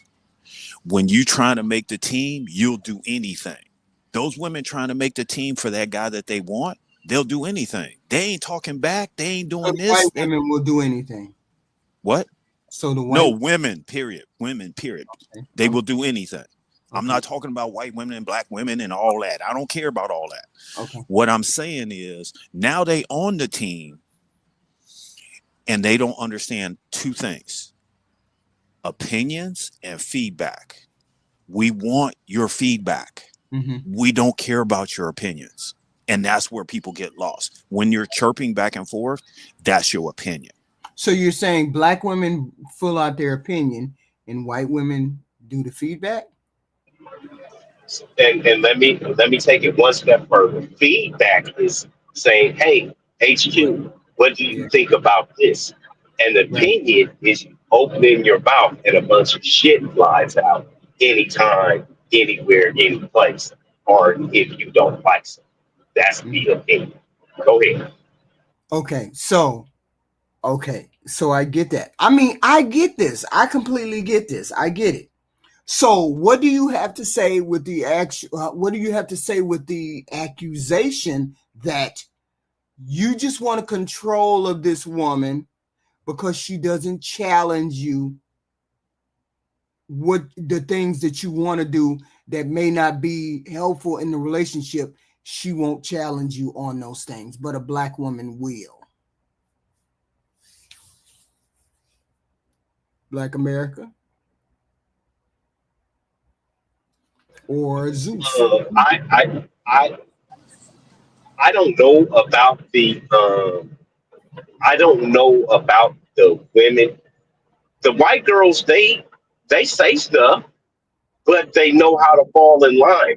Black women say stuff, and then they want to talk about, nigga, I'll shoot you, and I'm gonna get a frying pan, and I'm gonna cook some, cook, cook some hot sugar water, or nigga, I'm gonna pour these hot grits on you. They Wait a minute, start. what's hot sugar water? What is hot sugar water? What is that? What is I that? don't. It, I'm gonna save that for another shit. Hot Keep sugar going, Black water. America. Keep going, I'm Black sorry. America. I'm That's a sorry. trap. I'm That's sorry. a trap. I apologize because I don't know what that Yeah, that is just what I said. It's hot sugar water, fucking syrup. You throw some hot syrup on somebody, and it's not a easy thing to get off.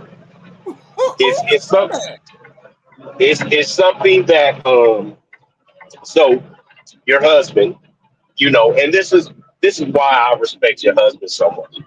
This is something your husband would know about if he worked in prisons at all. Mm, Prisoners yeah. prisoners use this to get back at other people. They use it on COs. Your husband has seen so many things that he never told you about that were so horrible and so grotesque, but he didn't tell you to. He kept it to himself because he know it'll scare the shit out of you. Yeah. Like literally, these things that us men do to each other in prison are graphic and horrible. And hot sugar water is like if you like when you get commissary and stuff like that, you boil something in a pot and you can throw it on guards and it will peel your skin right off. You be trying to wipe that water and sugar off your face, it dig right into your skin. It peel your skin right off. Oh, It'll slough your skin right off your body. It's oh, it's it's hot syrup. Think hot. about having syrup. Think about having syrup on your finger. Now think about Oh, get it wow. off. it is That, not good. But you black, give me you give me the willies. Can we pause for one Go second? ahead. Can we Yeah. pause for 1 second? Go ahead, Zeus. So we've been working at the prison. We've been working at the train yard. Mm-hmm. Uh, we've been working in corporate America, Right. and then we come home. Mm-hmm. Now those arguments, those battles we had at work, now Mm-hmm. we got to come home and have those same battles with you. That's where we don't want to have that. That's why we say women should be our peace. Mm-hmm.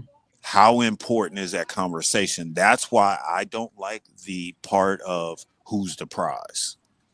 Because go ahead. No. What I was gonna say is, how is it so many? I, I guess that may be a part of the question that he asked. Mm-hmm. What am I? What did he ask me? He asked me, which one do I like? What was that? He asked me. Do I think you should have the peace or not have the peace? Or what was that he said? I can't remember. Which one do I prefer? No, you said something about not wanting to move in any direction. You want it to be still. You want it to be settled in that particular spot, right? Black America, wasn't that what you said? You said what exactly are you talking about? You just want to be. A black woman doesn't want you to just sit there. She wants you to move.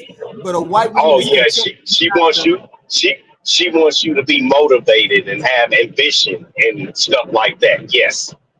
Right. Okay.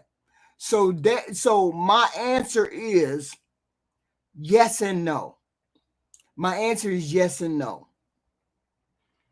Depending on what vision you have for this family. What kind of vision do you have for our And family? that's horrible. What do you mean? What vision do you have for I my said family? that's horrible. It doesn't matter what vision I have for this family. Your job is to back me up in whatever vision I have for this family. That is why black women won't get married. But what if you have a vision? What if your vision is the only thing I want to do is be content in this X, Y, and Z? But you know your wife is not content to be in that X, Y, and Z. And I don't know. She won't stay married. She won't stay married. Or like, for example, she say, let's both go to school and do X, Y, and Z. Or we both go to school and we do X, Y, and Z. Then that would be her vision. A man is not going to thrive on a woman's vision. We cannot be absorbed by you. It was just like when I was talking to Tyranny the other day, and I said your husband is going to grow and change into something. It's not going to be the something that you want or you think about. This is going to be a completely different something. You have no guidance over what's going to happen to this man who is growing, maturing, has testosterone running through his body. These things, men cannot be absorbed by women. Yes, we can be wrapped up in it, but after we get our clarity, post nut clarity and all of that, the whole facade falls away, and you're not going to be happy with what you see standing in front of you. But you have to have a mission. You have to have a mission and a purpose as a man. You continuously have to have a purpose for yourself as a man and a mission for yourself. No, that's not how it works. You don't have a mission you don't have a mission and a purpose for yourself. You have a mission and a purpose for your family. That's why. So, a man doesn't need a house. What do you need a house for? So you don't believe a man should have his own purpose and it's separate from a woman. He has his own. He's doing things for himself, also including doing things for the family. You don't believe he should have his own mission, his own goals, his own wants and needs. You're saying you don't believe a man should have that? No, I'm not saying that. What I'm saying is, when you're a guy, you're just going through life, and you're doing the things you want to do. I'm going to do whatever the fuck I want to do. Now I have a kid or a woman. Now I have to do this. Now I have to go in a certain direction and have a certain purpose. Mm-hmm. Do you understand? As a guy, as a young guy, I can go play football. I can go drink all night. I can go fuck around. I can go do all of these things. I float around like a butterfly, sting like a bee here and there. But now, if I got a woman and a family, now I have to have something that I have to look forward to and have to do. But I'm saying a purpose as a man outside of the woman. You don't feel a need for a man to have a purpose outside the woman, besides the family and everything. I mean, shouldn't you have your own purpose? Yeah. Yeah, you do whatever it is you want to do. You live your life. Nobody that once again, that's why man can live in a 1 bedroom apartment with a TV and a beanbag. We don't need anything Okay, else besides that. so why is it that see, I'm one of those people that believe you should have your individual goals in this life as a human being. If you never got married, you never had children, all of us have individual things that we want to accomplish or we want to do or we want to be or see or X, Y, and Z, right? I believe each individual is like that. So you're saying that's you think the same thing. Are you saying you think the same thing? No, what I'm saying is, as a young man gets older, the facade of what you are, what you can be, what you're going to do, and who you are, it all fades away, and it smacks you. Every guy wants to play in the NFL or the NBA, but if you're 5'5" and 130 pounds, you see, man, I was a star in Pop Warner. I can no longer play football. All of the things, reality hits you. And once reality hits you, you go with what works for you. You do whatever it is you want to do. If you want to go to college, I understand. Well, I want to go to college and do this. Yes, you just do the things you want to do, but you're not trying to win the world Nobel Peace Prize or anything like that No, that's as a not what guy. I'm saying. I'm saying every person has to every person so you're saying whatever your heart's desire is, that's what you do to fulfill yourself as a human, as a man. You fulfill yourself as a man. You wanted to be a doctor, you fulfilled yourself as a doctor, you did X, Y, and Z. Two, you as a father, you fulfilled Right. yourself as a father, you do X, Y, Z. Okay, so Right. No. Yes. right. No, that's what gives you your purpose on doing the things that you do. Once you become a husband or a father. So Other than that, as a I'm man, saying, I'm saying outside of that. I'm saying outside of that. you Do do you, whatever it is you want to do. so yeah, I get that. Most people do what they want to do.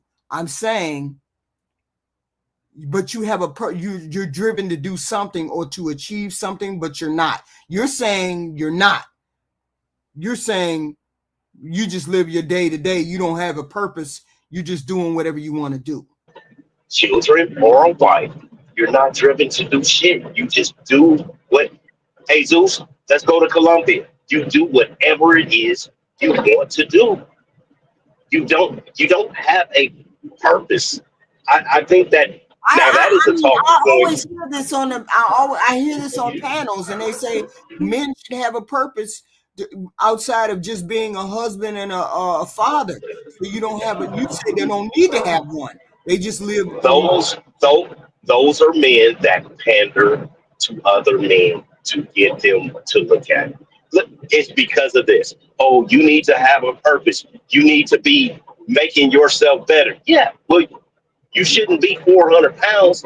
You should be living your life according to the things of nature, not eating too much, not taking too much, give what you can, things of that nature. But you don't need to have a drive and make yourself this super ultra person. You don't have to be directed in any way if you don't have any wife or kids. You can do whatever it is you want to do with your life.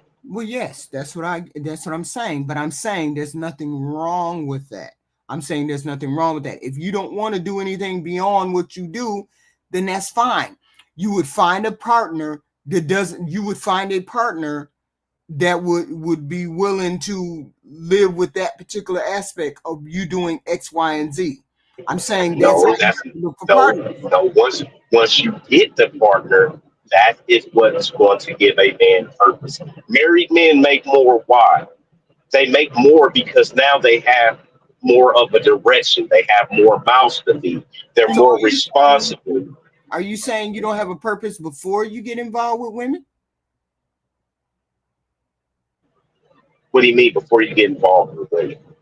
You said that is you said that gives you purpose, that gives you focus. So I'm saying, It gives you it gives you a direction. Yes. okay, so you don't have that until you get married? Not for men. No, they don't. They just run down and they fuck all of the cows. They don't worry about fucking one cow and taking care of her. They run down and they fuck the whole herd.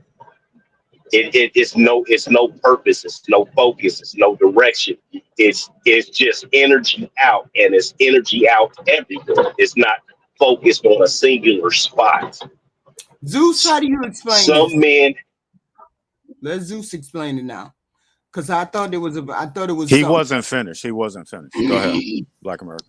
No, he's finished because I get everything he's saying. We get what he's saying. I'm asking. Okay, what's the question? What's the question? I'm asking you. I thought men had a purpose, or they had a purpose, or they had a goal before they got married, before they did any of these things. And I thought that was what it ties into, that challenging him to be better than what he wants to be. He want to sit on his laurels and not challenge himself. So I'm saying, what do you say to that? Being having a purpose, being driven, other than being a husband or a father. Black America, my understanding is they don't have a purpose until they meet a woman and then have a child and do all X, Y, and Z. Do you feel that same way? Well, I have a theory that I have a couple of theories. I don't think women want to be mothers, and I don't think men want to be fathers. When you talk about purpose, I think what I heard, or how I kind of think about it, is I've hit purposes, but it may have been something I didn't know I was good at. One, Muhammad Ali was great at boxing, but he didn't want to box. But he's the greatest of all time. I think sometimes men, by us being in the wolf pack, we will find things that we do really well. AKA, I used to guard a gate, and there used to be a lot of construction workers come in. Every now and then I would ask a construction worker, like, hey, how did you learn how to do electricity, or how did you learn how to do tile, whatever? And a lot of them will say pedigree. Other will say I got in trouble. Others will say I didn't have this skill. 3 years ago, my friend sat me down, we worked on a project together, and that unlocked something. And he said he skyrocketed in that 3 years. This guy was 35. So I think we're trying to pinpoint. Yes, I do think you can pinpoint some purposes. I have a buddy, his great grandpa was a doctor, his granddad was a doctor, his dad was a doctor. Guess what he is? Doctor? A real estate agent. Anyway, but he's a pedigree. He went to school to be a doctor. But you get my point. It's a pedigree. If you're a pedigree, you can have the skill set to do that. But I think men get a purpose by hanging with other men. And that's what you see in bear clans. Like, you'll see bears. You never see a bear sit by itself. It'll get the other bears and show them, this is how you climb a tree. You sharpen your claws. These are the animals you don't mess with. They tell them, like, if they see the little ones playing with the animal, they'll push their head down. Like, no, we don't play with that animal. So I think men do find their purpose. I just don't think it's the line or the way women think they should find their purpose. Okay. So I believe everybody has a purpose, and then there's purpose that they have on this earth. And people say, and see, he asked me the question, do I think, would I just let a man be, or would I challenge him not wanting to progress? I just thought of something. Let me say something right now. Right. So purpose is locked inside of you. It has to be unlocked, or it has to be triggered. Good or bad, whatever that purpose is, right? It has to be unlocked. Right. There's no magical person that's going to unlock it. And sometimes it gets unlocked by trauma. Mm-hmm. Sometimes it gets unlocked like, hey, I'm not going to be a doctor, but I'm going to be the best real estate agent in the world. Hey, I'm not going to do this, but I'm going to do that. Sometimes it's just triggered. I had a girl tell me one time, she was like, hey, you're really good at that. I never thought I was good at that. Mm. And then she said, we need to figure out a way that you can make money doing this.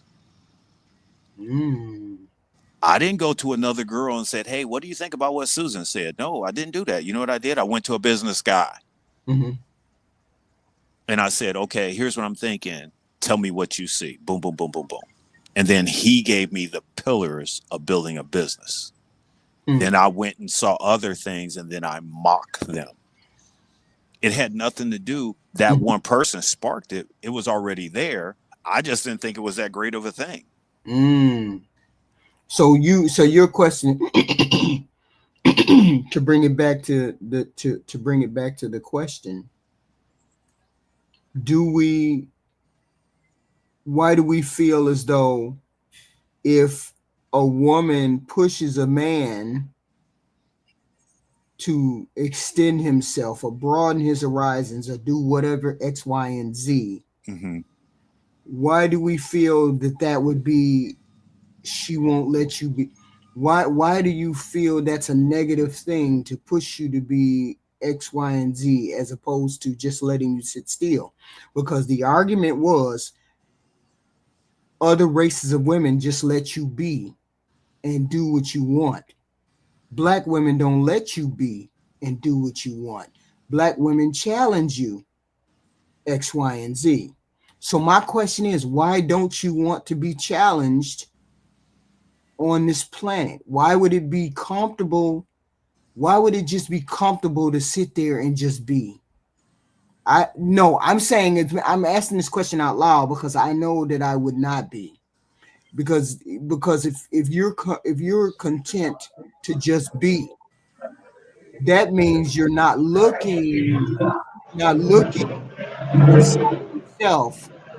That means, to me, it means you're not looking inside of yourself, challenging yourself. You might as well be a lump of coal if you're not looking inside yourself to challenge yourself to be a better human being, because that's our purpose on this planet, is to optimize ourselves or optimize our being. And I get it. Yeah. Some people just don't want to do nothing. I get all that too. There's people who want to just do nothing, and then that's fine. But I'm saying, why are black men angry with black women, when they want to challenge them to go further than what they are? But men want to stay stuck right there. Why are you angry with her? Why are you angry with her? And I remember that me discussing this with the ladies. Why are you discussing with the men? Why are you angry with her when she wants to challenge you to be something other than what you are? Why do you get angry at her and say she's nagging? She doesn't want me to be, or let me HQ. survive how I am. HQ, the simple answer is there's never enough of more. There's never enough of more. That is the simple question. Why Our you women. be in your feelings, Convergence? Why you be straight up in your feelings? I don't understand. You say one word and you triggered, and it's all way to the left. That makes no sense. Yeah, it's never enough of more. You can't be content. You make 50,000. Oh, that's just My whole point is, why would you be content when you can make more? for what? What do you need more of? You need more air. You need more water. You need more food. You need better clothes. You need more of what? I need all of that. If you're married to a And woman who and thinks you and can we do that, what's wrong with we don't. We don't. We don't need more.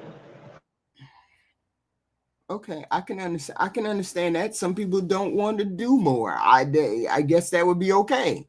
I guess that's okay. This is something that I would have to have a discussion with I'm gonna have a discussion with the ladies probably today, not today, but not tomorrow, maybe on Friday, and I'm gonna say to them exactly the conversation that I had with you. Sometimes they don't want to move from where they are. They just want to be. They just want to be. And a woman that's not black will let them just be, and you all don't want them to just be. You want them to move and to progress, I guess. Progress to progress to where? Where does it stop? I don't know. I don't know. I don't let's know. answer that though. So, That's why I asked. I said that's why I asked you. I said, what is your ambition for you? What is your desire for you? You're happy to be right where you are, then that would be fine. But I'm saying just for example, I'm a teacher. I would not be content just to be a teacher. I would probably want to be an administrator. I'd probably want to go further. I'd probably want to do X, see this place, see that place. I'm saying that's fine to be right there. But I'm saying, why are black men angry with women when when she says you could be an administrator? You don't have to just stay at a teacher. You could be an administrator. You could be X, Y, and Z. But black men resent her for pushing. Black men do, and for one thing, black men do not resent women. I'm repeating what Fanny said. I'm repeating what she said to me. The one lady said to me. I'm just repeating that. Okay, so that's the way she take it. It's like when women say, "Oh, that man is intimidated by me." No man is intimidated by a woman. We're not. And now, if you are an insufferable bitch, then you're just an insufferable bitch. We're not intimidated by you. We're just comfortable where we are. We like us for who we are. We like you for who you are. But there's never enough of more. Oh, you make 50,000. Now you need to make 60,000. You make 60,000. Now let's get you 80,000. Oh, now we need 110,000. Now, every time you go up in salary, there is something else missing. It's time, it's health, it's all of these things that are missing. I want to go back to something Zeus said. He was talking about I don't know what his word was for it exactly, but the word is legacy. My dad worked for the railroad. So guess what me and my brother did? We worked for the railroad. But that's not what you if that's not what you want to do, that's not what you're going to do. And that's why I said it's no such thing as purpose, because hey, I'm going to do whatever I want to do. That's why men leave their fathers give them all the information to be a good person and healthy and whole and all of that. And they cut their own path. You have to cut your own path as a man. You can't men don't follow each other like that. You use the tools that was given to you and you make your own camp. Right. I mean, I get that. I get that particular part. I get all of that. And I'm trying to incorporate what I heard today, which was very disturbing today, because I walked up on it. And then I got into confrontation with the women, which was really, aggravating, because, they were upset. They were upset because, what the men had said, right? And so I'm just saying, how does that, is that practiced in the real world? What they were saying, what I heard there, is it practiced on here? Is that the reason why the control is the reason why? Well, one person said, we lost control during slavery, so we could never control anything other than the black woman. And now that the black woman has freedom, we can't control her, so therefore there's a resentment for that. I heard that too, which was the word is pedigree is what you were looking for. Black America, pedigree. Oh, pedigree. Yeah, he used pedigree, but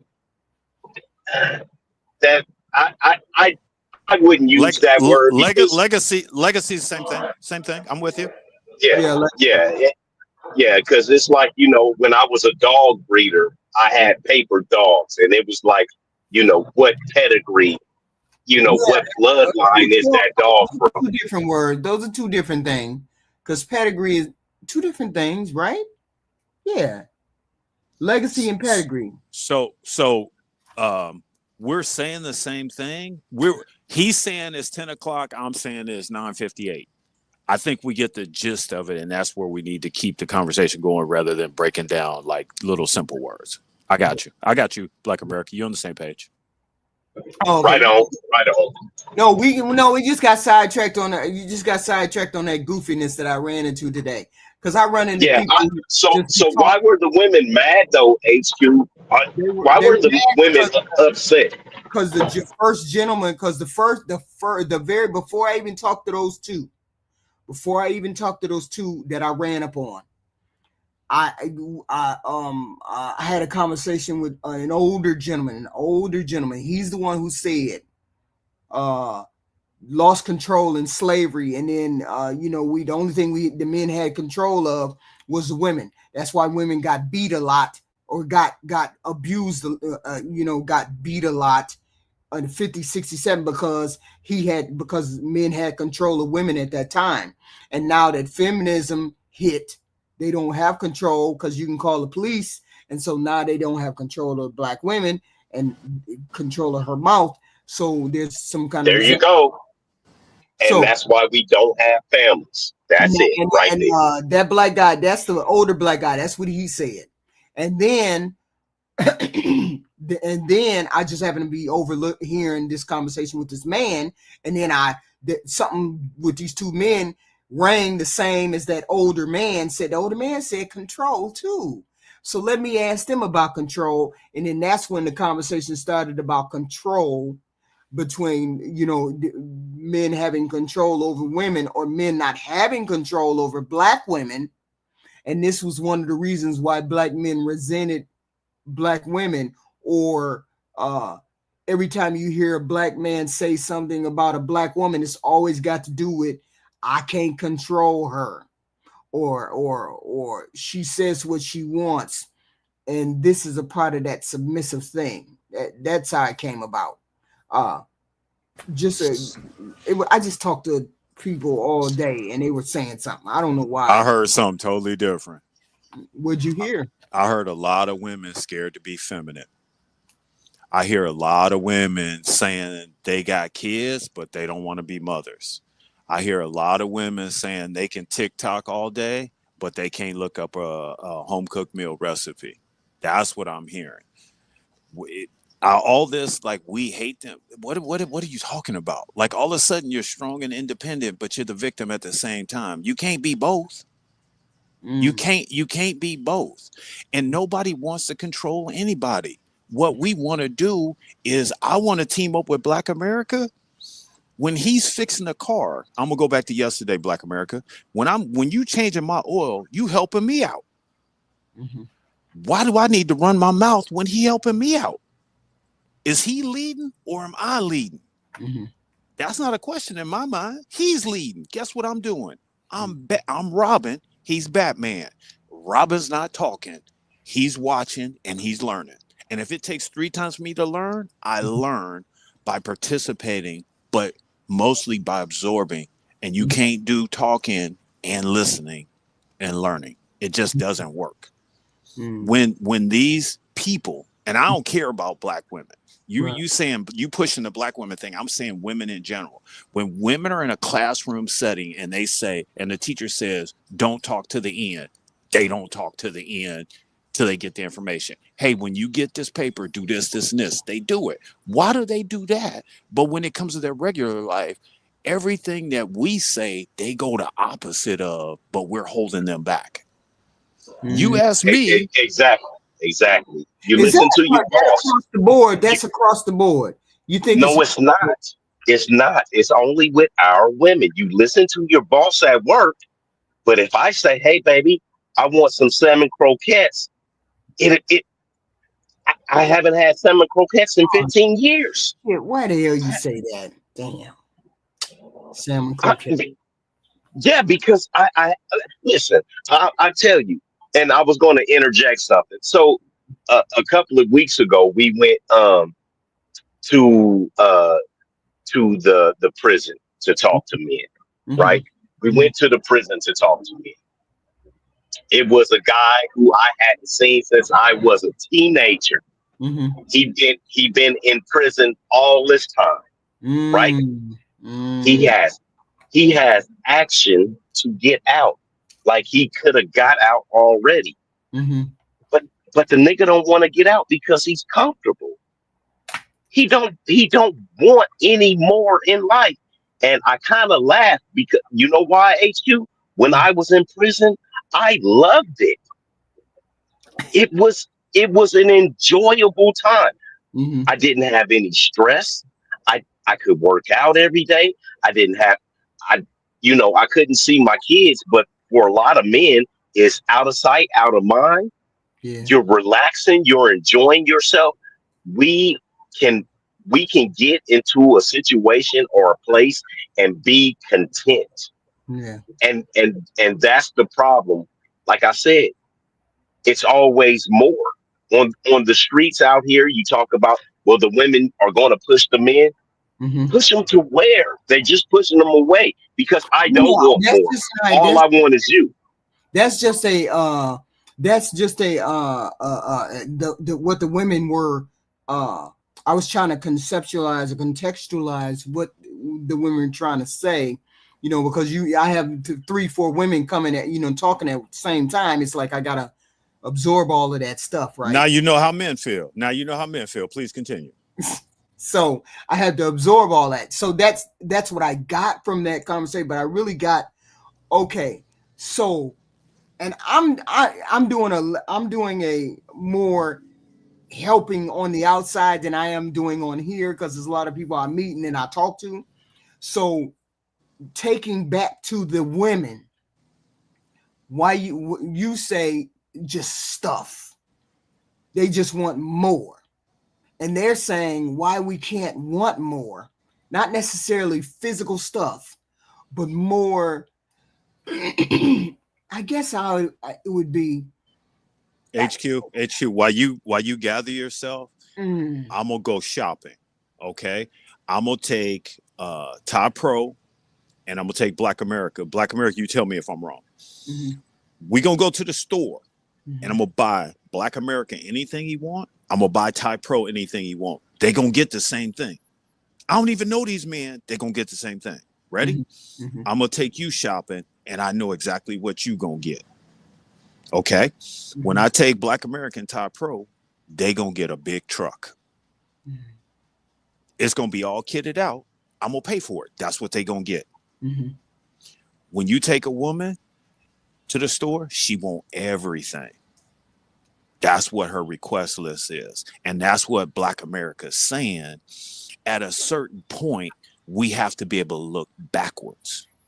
And backwards is, for me, I'm a kid who had a higher education. I came from nothing. And now my house is paid for. My car is paid for. I got a job. I get entertainment. I have to be thankful for the universe. That's how you get more. You don't get more by just saying we need to put more on a plate. And I think that's where we're going with the conversation. Okay. Step back. When you say men, another thing, when you say men's purpose. Mm-hmm. So you heard Black America say he liked camping. Mm-hmm. You've heard Triple X say he likes, he was going out 4-wheeling. He took his 4-wheelers out. Right. So if we went out camping, we had the 4-wheelers, Aaron's going to get us a cabin. But anyway, you get my point. Right. We going to go out and do that. That's us having a purpose, because we going to all pull each other together. We going to sit around the campfire and we going to talk about how to resolve little nitpicking problems, whether it's professional, personal, whatever. Mm-hmm. Now, that's what we would do. Okay. Mm-hmm. But there's also a thing called warrior training. When you look at it, it's the same thing, but it's a gazillion dollars. But it's the same thing that Black America is doing with the group of people he's talking to. It's the same thing I'm doing with the group of people I'm talking to. Mm-hmm. It's just not, we don't look at it as purpose. It's more of something like, maybe a different word would be a calling, or something that we kind of stumbled into and then we're good at. That's what I'm saying. You're looking for like this purpose, like this whole contract. It's not that. It's already written into the universe that we will find that purpose. Other bears will find us and put us in a tribe. So there's nothing wrong with there's nothing wrong with having a purpose, right? Yeah, I think that's already built into Okay, us. so what's wrong with a woman having a purpose too? What would be her purpose? You can't fulfill your purpose without a man. If she has a purpose, y'all stop talking about food. Why are y'all talking about food? And I stop talking about food. That's Black America's fault. Yeah, that damn salmon croquettes tape. Oh man, that was a trigger word. That was a trigger word, Black America. I don't have the ingredients, so I can't make it because I would have got right up and started making it. But I know I don't have the ingredients. No, women think there's a purpose, or men think that they should have a purpose too, other than being just a wife and a husband, wife and a mother, right? There's nothing wrong with her having a purpose and all of that. But once this feminism kicked in, they felt like, okay, men had a purpose. Men were driven to do X, Y, and Z. Why can't I be driven to do the same thing? Now I'm starting to get. Oh yeah, I remember one lady said, "We are independent and hard like that because we had to be. We had to be." And what did she say? She said, "It's women don't want to get married now. Women don't want to get married now because they asked men over and over and over and over again to get married. Marry me, don't make me a baby mama, marry me, X, Y, and Z. And the black man just wanted me to be a baby mama. He didn't want to marry me. And I was asking him to marry me. Now we don't need to add, now we have no reason to believe in marriage." That sounds fake. Oh hell no, this is not fake. We have no reason to believe in marriage because we've been asking, and they said no. That was a let me explain this to every woman that's listening. Let me explain this to every woman that can hear my voice. That man that you fucking with, he wants to marry you. He loves you. Y'all done been around. Like you are what he wants. The problem is he is asking you one or two questions and you are not answering, or you are shirking those responsibilities. Mm-hmm. I'm going to give you a question that he has asked you before or that you have heard.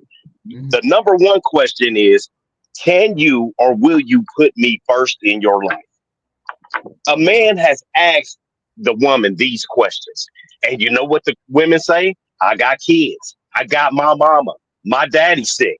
I gotta do this. I gotta do that. That is not the way you answer the question. If you want to be married, you want to be married. That man asks you, can you put me first in your life? You say yes. HQ, that is what you did. You said, yes, I'm going to put you first in my life. These kids are important to me, but I am going to hand the rings over to you. You do whatever you see fit with me and these boys. Were you submissive, HQ? Yes, you were. You know why? Because when Fee said, baby, we finna move to Texas. Hey, we got a good life in Chicago. Mm-hmm. I'm a 911 operator. I'm making good money for this time. I said we moving to Chicago, or we moving to Texas. You said yes. Yeah. That is submissive. Like I said, I know you be thinking you fucking Attila the Hun of women and all that type of shit, but you're not. You a pussy. And you need to teach these women how to be a pussy like you. You a pussy cat. Mm-hmm. You not know. Black America, I mean, even as a kid, These women don't think like that. As a kid, when I was 12 and 13, that was all my thought process was.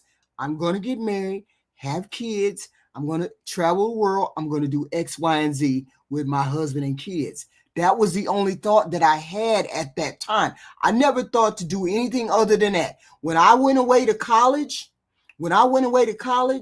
I thought, okay, I'm going to be a better person.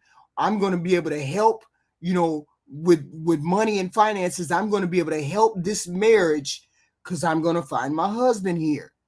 This is what my thought process was when I went away to school. It was always in the back of my mind. I got to find me. I'm going to find me. Okay, hold on. Hold that right there. Find. HQ, hold that right there. Yeah. That's awesome that you said that. But what we have right now, and I also grew up with, single mom thinking. So even if people are married, it's so heavily led by the woman that it's not a balanced field. And the other thing that you're talking about, if you ever look up this scale, is called the relationship escalator, meaning it's a checklist that people fill out, but they don't really touch any of the levels of it. They just, AKA the difference between having a baby and being a mother is a huge jump. Right. There's a lot of people having babies. Right. So anyway, with that said, I just wanted to interrupt and say that the single mom thinking right will get in the way of that. See, where's that disconnect? So how do we get those women to start thinking? Put that. It's like I'm on a road, and it's two roads: the married road and the regular live my life road. I have always swerved in between those roads. I've always, even as a kid, I swerved in between. Let me go over here and see how wives act. Let me go over here and learn how to cook. Let me go over here. These are the things I thought as a 12 and a 13-year-old girl. Let me go over here and I need to learn how to cook. I need to learn how to cook. I know I need to learn how to do X, Y, and Z. I'm saying, how do we get these generation today, or some of these people today, to think you have to be on two tracks? You can't just be on the one track. No, you, and this is going to sound horrible, but I'm gonna actually tell you how to bring women back to the table. We as society have to take away all of the protections. We have to take away the housing. We have to take away the food. We have to take away the police.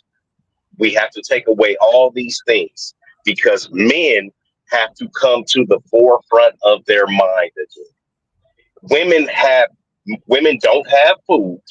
Women don't have protection. With no housing and all of these things, no child support, all of this shit, it goes away. What do? She's going to stay in her father's house, and when her father finds a man or dies, she's going to have to go get another man. Black America, you talking about starting a war, and it's a war, y'all. It's a war that y'all ain't gonna be able to win.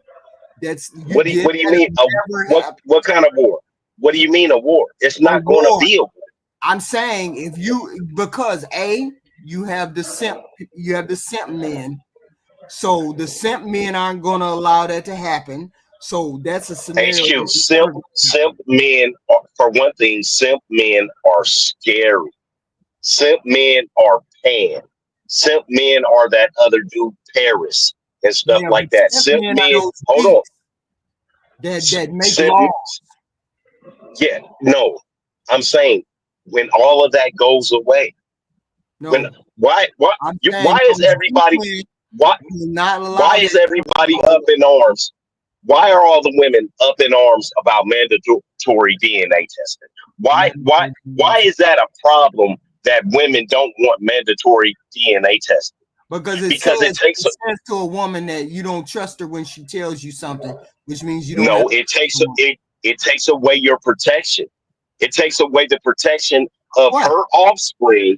Hold on. It takes away the protection of her offspring from the man that she knows is going to protect that child. That's what that is. It's it's not saying anything about trust. It's me taking protection away from you. That kid is not going to go to football camp. You asked me how women feel. Okay, go I'm ahead. telling you how women feel. This is what you think that should occur into women. Women don't think that way. I'm telling you how a woman think. A woman thinks, why should I have to go through all of that when I tell you X, Y, and Z? That's the first thought that's going to run through her mind. So believe all women. Yeah, believe all women. That's the way they look at it. That's the way they look at it. Women, It, hold on. In order to HQ get pussy, 33, in order to 30. get pussy from the white women, the white men are going to acquiesce. So you might as well cut that all the way out. In order for them to get pussy from the white women, they're going to acquiesce to the white women to a certain extent. So HQ, they won't have Lordy to. have mercy.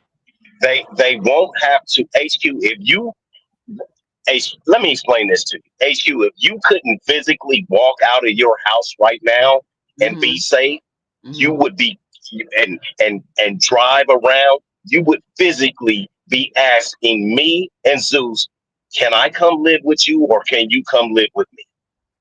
You would need a man's protection. But that would never happen because that would mean Okay. lawless.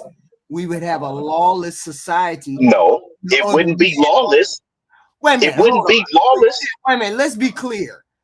If you stripped women of protections and she just had to depend on a man to be safe, other men would be unaliving other men all the time. Because I want your woman.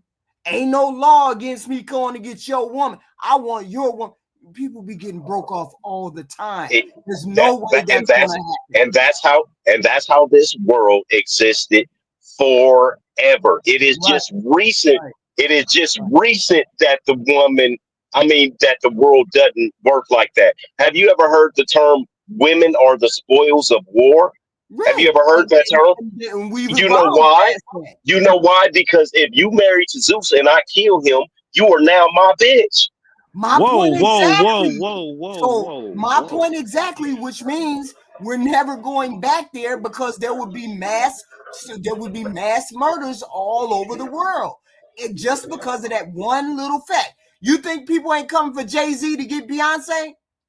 You think people ain't coming for no, because he has security. That's what I'm saying. He has protection. He has protection. And his security he has security for him. You think no, they wouldn't. Sierra? No, not a one. Hold on, Black America. Can we stop using Black America? Can we stop using Beyonce? Can we stop using Sierra? Those guys are unicorns. They're unicorns. Because I'm saying lick your lips. Lick your lips. Those are women. So that wouldn't matter whether they're high profile or low profile. They would be women and they would be regulated to furniture. They have more resources than a regular woman. They are not regular women. Once you break the law down, all of that's immaterial, whether she got money or not.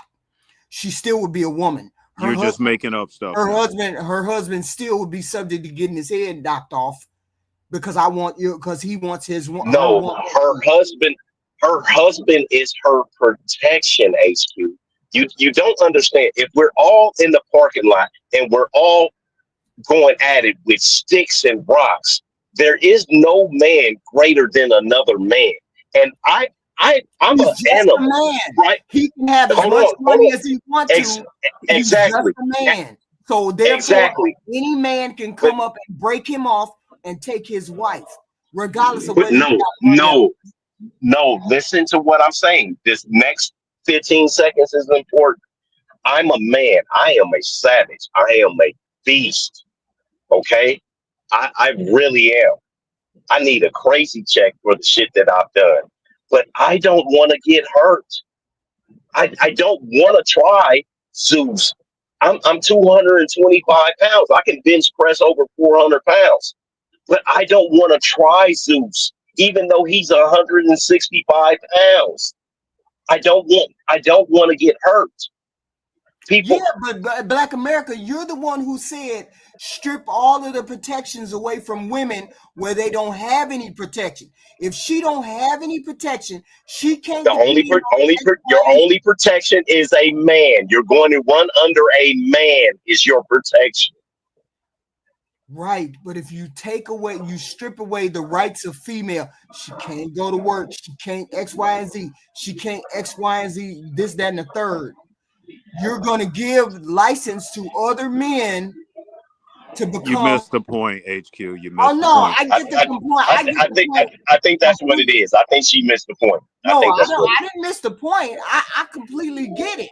You cannot go back to the past. Okay, you can't do that and then expect men to be civilized like they are today. You can't expect that. I would never expect that. I would never feel safe. A woman would never feel safe exactly. in the world again. Exactly. So and that's what I'm telling you. I can only depend on my brother as far as the strength that he has and the will and determination to keep me alive or keep me in his house. And that's what a man is for.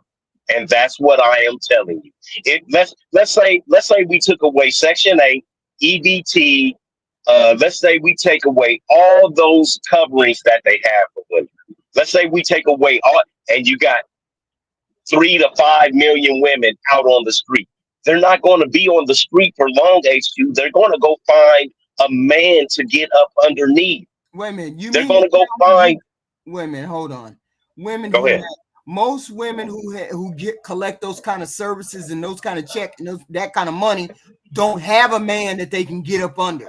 So what do you mean? And what I'm telling you is they're gonna go find a man to get up under. They're gonna be cooperative. They're gonna be submissive. They're gonna be nice and sweet because it's fucking either hot or it's cold outside. I want your woman. So I'm coming to get your woman. HQ. Hold on a second. You don't understand. Zeus doesn't want to fight me either. Aaron, remember I asked Aaron the other day, you want to fuck with one of my baby mamas? Aaron is 6'5". He benches 500 pounds. He said no. He doesn't want those kind of problems. Men don't want to have a confrontation with each other, HQ. It's never ending. It's never ending. Because it's never ending. And what we realize is, as men, we realize that we are all crazy. You guys don't understand how nice and supple we are with you guys. We are savages, HQ. But see, your scenario is so outrageous that you say strip away all of these things. That ain't the only thing you would be stripping away. That's all I'm saying. You would be stripping away protection. You would be stripping away civility. You would be stripping away a lot of things that you don't want to strip away, and then you would find yourself in a fight for bullshit every day. Ain't no way. HQ, and what I'm gonna tell you is men don't care. If you take men don't care about that, HQ. That's what I'm saying. What I'm telling you is we live on the I wish a nigga would. You don't understand what it's like. There's always people that are better than you. No, you don't understand what it's like to get amped up for a fight, right? And have adrenaline fill your mouth where it feels like blood. Men, young boys with testosterone that's been in a fight, we understand that. And we feel like we can take anybody's lives at that point. If I'm wrong, Zeus, please correct me, sir. No, you're right. I'm with you. I'm with Convergence right here. You would actually strip away the woman that you want. She wouldn't be the person that she is today. She would be a completely different person if you took her out of the job market, you took her off of food stamp, you took her off of this, that, and that. She wouldn't be the same woman that you wanted. She wouldn't be the same woman. How did we get here? He gave us he gave us a scenario that's unreasonable and illogical that we would never even have. You can wish. That's not what happened. HQ, Hold on, They're trying Black to wait. America, Black They're America. trying to Hold wait on, to take away Section 8 and food stamps right now, HQ. They're doing it right now, and these women are hitting the streets. Here's the problem. HQ. Here's the problem. That's not how we got here. He used a simple logic. He said DNA testing. That's what he used, and that was just one thing he used. Yeah, and then wrong with DNA testing. What's wrong with that? We don't have an argument. Hold on a second, HQ. He brought up what I'm saying is we went to level 10 when he used a simple thing like he said DNA testing, and he showed how that would remove the protection. This is how we spiraled out of control. Because you remixed I'm not out of control. Stop saying I'm out of control. I hate when I didn't say you were out of control. I said we. Control. I said we. So I'm saying what he said was he said protections from DNA testing. Okay, great. But how does that relate to this other scenario where you would strip her of her food stamps, strip her of her all of these things? She would not be the same human being. You would not have the same scenario. You would not even be the same human being if they took away all of these things. So I'm saying to make those kind of to make that suggestion. What's gonna change for me? I'm not on Section 8 of food stamps. What's gonna change for me? I work 70 plus hours a week. Nothing is going to change for me. You're right. She won't. Hold on 1 second. You're right. She won't be the same. She won't be. You would not be the same. You would not be the same. Don't you think that would be you? You would need to do more than just she would be sitting at home in the house. Don't you think that you would need to do more? What do you mean do more? No, there wouldn't. There is no need for more. I'm feeding you. You're clothed. We got cable. You got Wi-Fi and internet and everything. You don't. What do we need? You need to go to the Bahamas. That's what I'm talking about. You keep talking about this more. Talking about taking rights away from women, and that's just non-starter. No, HQ. What I said was protections. Section 8, EBT, alimony. Food stamps don't protect me. You're right. That's why I said.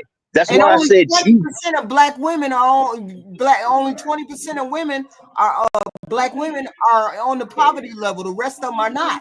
So what do you mean? Even if you strip that away, you know what? We need to actually have and I don't even like saying this. We need to have an actual. Let's really see where our black community is at with you, so you can stop throwing out these crazy ass numbers. No, 47% of black women are mothers. 47%. 47%. Yeah, 26% of those are in poverty. 26%. So half of them are in poverty. No, 26% are in poverty. Yes. Yeah, but 47% are single mothers. 26% of that in poverty. That's how that goes. I looked up the stats. Yeah, so if we take away protections, they'd be fine. And so if we took away the Section 8 and the food stamps, everything would be okay then, right? Yeah, but not all women in poverty have Section 8 and food stamp. There's only a so then what do they have if they're not on Section 8 and food stamps? Why are we having Section 8? I meet poor women every day. They ain't on food stamps and Section 8. They work, but they in poverty. Okay, so then why do we need it then? If they work, why do we need it? Older people have Section 8 and food stamps. HQ, my younger sister has been on Section 8 and food stamps for, I want to say, coming on 30 fucking years. I've bought in her cars. I've gotten her into houses and all type of shit. She's a fucking bum and a dirtbag. And that's where she wants to be. It's just where she wants to be. Bitch, I can't do nothing for you if that's where you want to be. Yeah, but that's not the bulk of black women. That's what y'all don't get. That's not the bulk of black women. You are in a different stratosphere, HQ. You haven't seen these people because you've had a husband for so long and he's been working his whole entire life. You don't see these people. You don't go out to biker clubs. You don't go out to dive bars. You don't go shooting pool or no shit like that. Go out to where the regular black people are, and you will be like, holy shit, these niggas are crazy. I promise you. Is the black? I have to look that up. Population. But I understand that. But what I'm saying is, y'all don't get that the bulk of people on food stamps and Section 8 are white people, for one. 26% of black women are in poverty. Black 26% who single mothers, 26% are in poverty. The rest are not single mothers. So that means there's 70% of single mothers that are not in poverty, but there's 26% that are in poverty. That 26% is only a fraction of them that get Section 8. So it's not a black thing that gets Section 8. I keep trying to tell you it's not. It's older people that gets food stamps and handicapped people that get the food stamps. It's not black people. People think because you're poor, just because I'm poor, don't mean I'm on food stamps. I didn't say black women. I said let's take poor women every day, and they not on food stamps. I said let's take the protections away from women. That's what I said, HQ. I said let's take the protections away from women. Mm-hmm. Mm-hmm. Yeah, but why would you? Why would you want to do that? Why?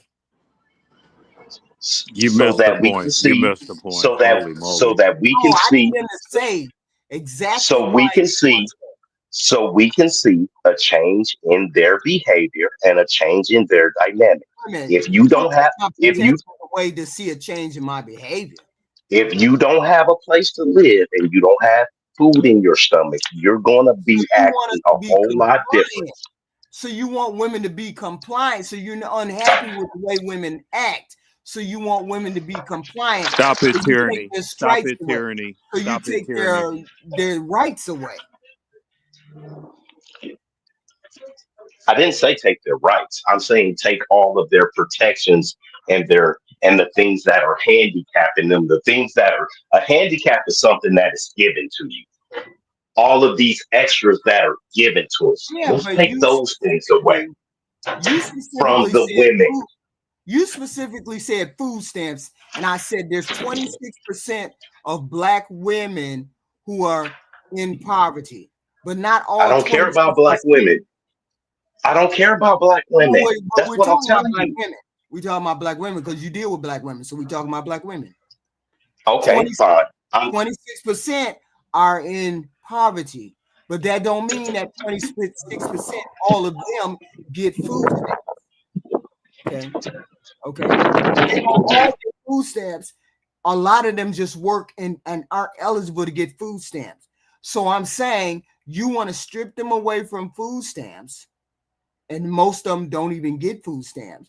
You want to strip them away from Section 8 housing, and most of them don't get Section 8 housing. So how would that help you in your quest to it wouldn't help me. It wouldn't help me. It would help the black community, the women. HQ.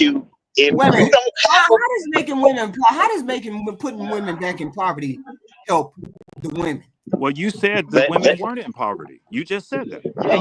You just said that they weren't in poverty. Them back into poverty, not that they're in poverty. I didn't say take anybody's job. I didn't say take anybody's job. Mm-hmm. Right? I didn't say anything like that. No, your thought process was that all black women get food stamps and Section 8. I did not say all. I did not say all black women get food stamps and Section 8 housing. But HQ, no, there is a subsection of you need to take your ass outside with regular black people. and go to the club and you see these women, HQ, these are not women. That you see are not on food stamps and Section 8 housing. You don't fuck. I fuck these women. Yes, they are. They are. I fuck a lot of these women. They are, HQ. I go to their houses. Oh, I need an extra. I need some money. You got some food stamps? Yeah, you can sell me some of them food stamps. I all the time. You need to go out to a bike club. You can go out there by yourself because you're a woman. It's a impoverished women every day, and men every day. And if they're impoverished, HQ, they have food stamps. Next time you talk to one of them, ask them. Food stamps, but they're poor. Hey, next time you talk to one of them, ask them, can you buy some food stamps from them, HQ? I'm trying. There is no way to be poor in this country and not have food stamps. There's not. Yes, it is. You can work. You can be robbing Peter to pay Paul. I know these people. I know some of these people. They don't That's get no not how food it works. stamps. They don't. That's not how it works, HQ.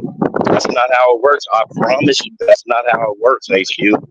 You know what? That's one thing I do. No. That's one thing that I can say Beans is right about. Beans did say, hey, I'm on Section 8, right?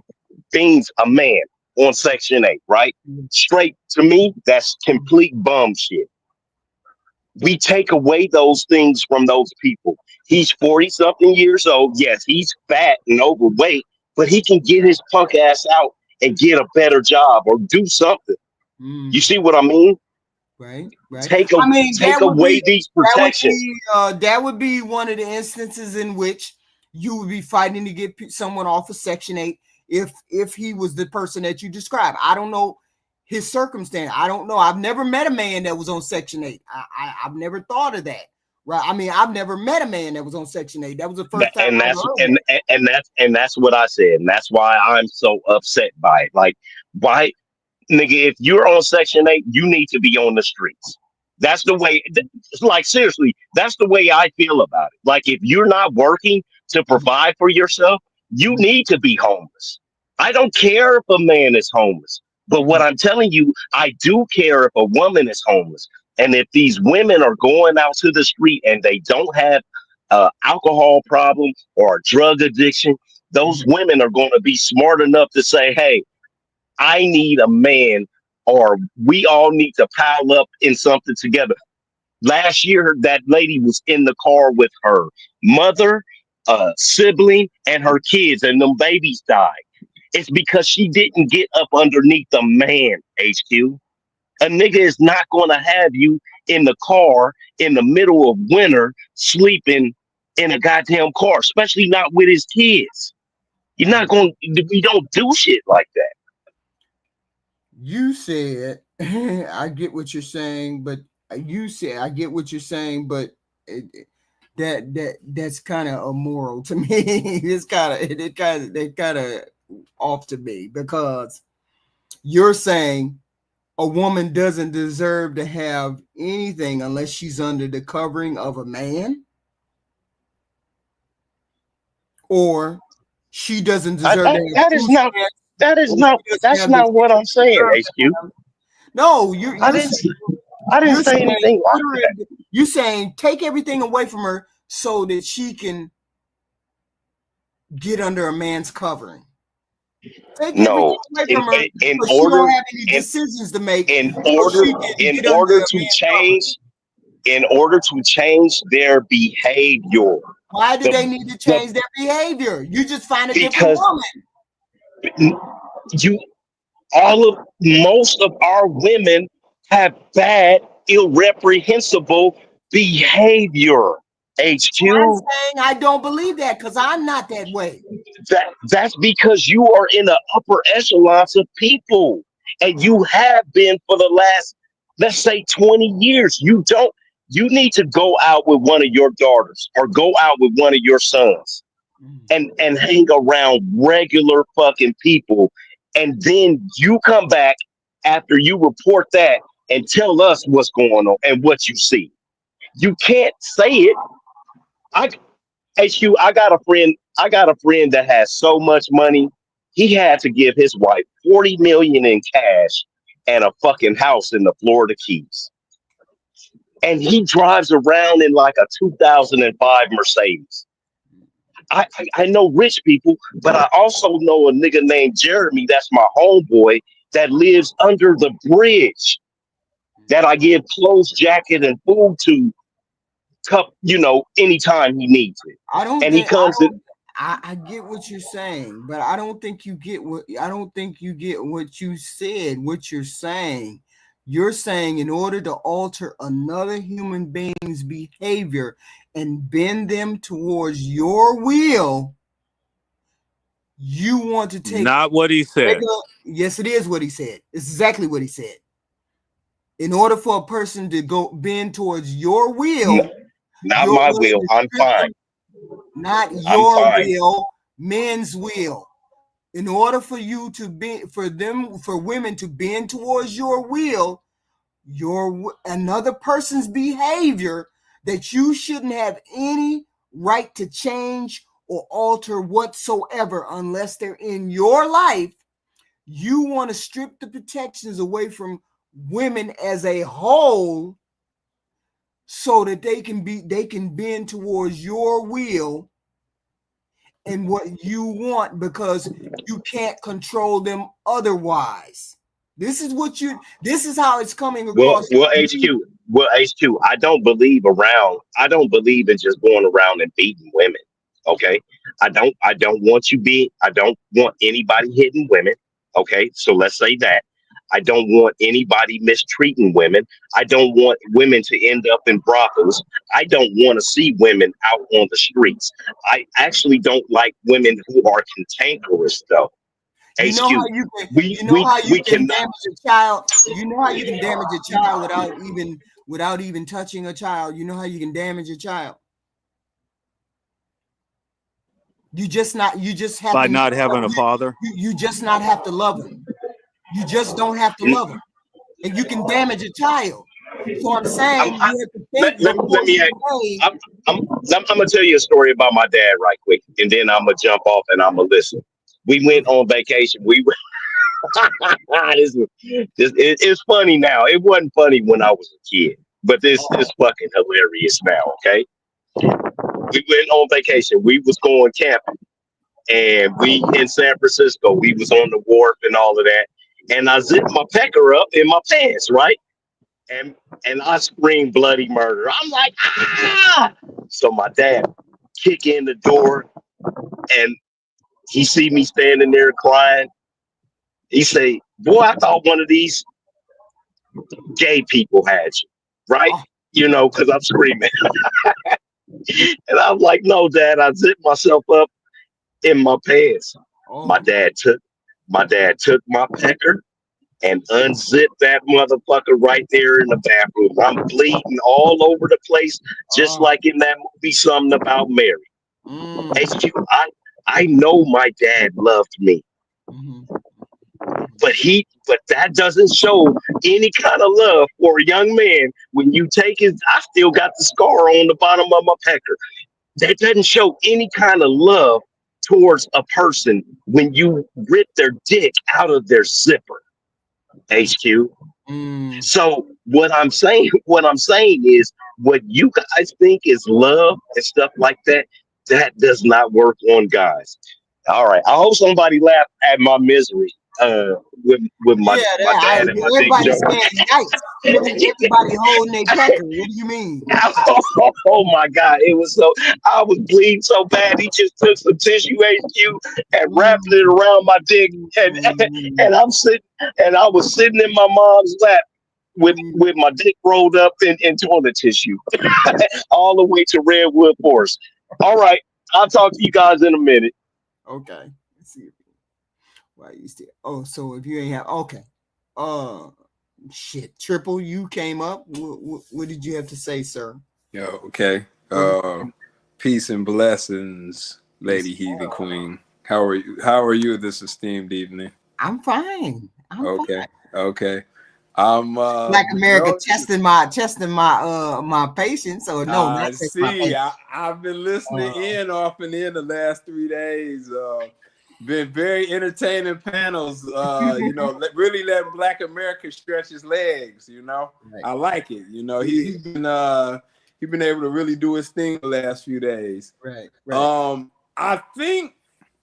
Well, I got a lot I want to say. Yes. But I think what Black America was saying most recently was those things. It's not so much taking those things away from the girls, is that those things are now leverage. They became leverage. When the Black population marriage rates was at its highest, like 80% back in the 60s, many of those incentives didn't exist for Black women, or at least not on the level that they're on now, and even if you go further back, they didn't exist at all, if you travel further back in time beyond that.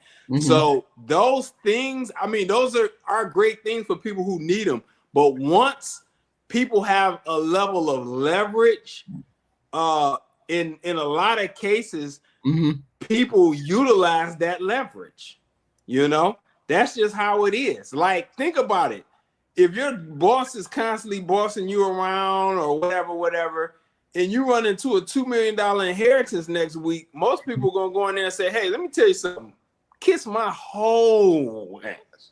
You know what I'm saying? That $2 million became leverage versus that job you actually needed 2 weeks prior to that. You see what I'm saying? So you're saying that because women get assistance from the government, or assistance per se, whatever that is, assistance, they use that as a cudgel, or they use that against making a deal with a man.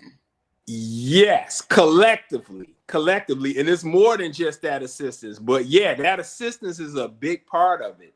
And a lot of women, not all. Some women really want to be with a guy, and they want to be cooperative and all of that. But a lot of extremely problematic women do use that as a level of leverage versus the men. Child support, like all of these things. And don't get me wrong, a man should pay for his child. I'm not saying a man should be absolved from that. Absolutely not. Right. But I'm saying those systems, think about it. Why are athletes targeted for babies? Like by groupies and stuff. Why are they targeting these? If it was only going to be $300 a week guaranteed, and she had to watch that kid 24/7, it'll be a whole nother story. But when you're talking, that's a very small percentage. I know.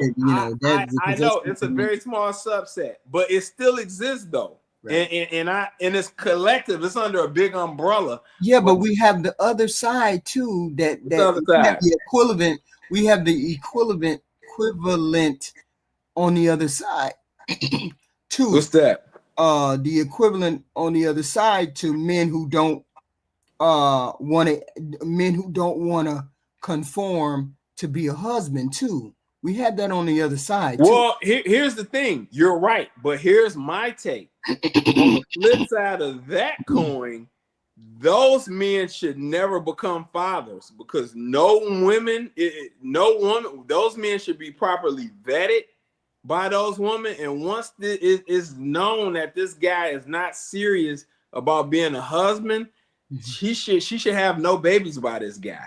So none of those guys should be fathers. Right. I absolutely believe. You're right. Those guys do exist. And I've had several guys, I mentioned this before, I've had several guys that I'm cool with who have told me, like, hey, I'll never just have one girl. Right. Right. Yeah. And those are the anomalies. Those are the people that those are anomalies, right. But I'm saying you cannot say what Black America said. Drip. No, I'm not saying that's the solution. Because that is, you're trying to alter behavior that you should not be trying to alter. We're going to have strays that get kicked to the side on both sides. Yeah, but here's the thing, HQ. We gotta look at this realistically. I'm smart enough to know that those I see where he's coming from, and that's why I wanted to elaborate on it. But I'm realistic enough to know those things will never be rolled back completely. No. Things will never go back to how it was 100 years ago. And that level of assistance does not. And nobody should want it to go back to 100 years ago. Yeah, and I'm not saying that I do, but I understand why he said that, and I totally see his point, because in those scenarios that would make a lot of women do that. I get what you're saying too. No, you're saying why do you have to twist a woman's arm or put her in a compromising situation to act right? Right. But look at this, HQ. When the reality is, when those things didn't exist, a lot of them didn't have any choice but to partner with a man. That's why such things as a man's looks matter more than ever in this era. In no era ever before now has a man's looks mattered more. But see, here's the thing. This is something that I do know. If you strip women of those protections and you strip them of X, Y, and Z, that's not going to get men closer. That's not going to get you closer to the vagina. It's going to get you further away, because now you're looking to force her. That wasn't the point. The vagina is not the point. The vagina is not the point to get the vagina. This is more about cooperation. Yes, it's vagina. Not vagina. It's vagina. No, it's the woman to let me finish. In order to get that woman closer to be on your program, you strip away her, whatever you strip away. That's not going to get you closer to her cooperating, showing the vagina, letting you have a vagina, being nice to you. It's not going to get you closer to that. So what would be the point in you doing that when it won't get you closer to what you're asking for? Well, see, we got to look at it from two different perspectives, HQ. If we go back 100 years to 1925, when none of those things existed, the woman a lot of these incentives that Black America was talking about for women, like the extensive welfare, the protection that he's discussed. No, it can be closer to no. I'm saying this to make a point.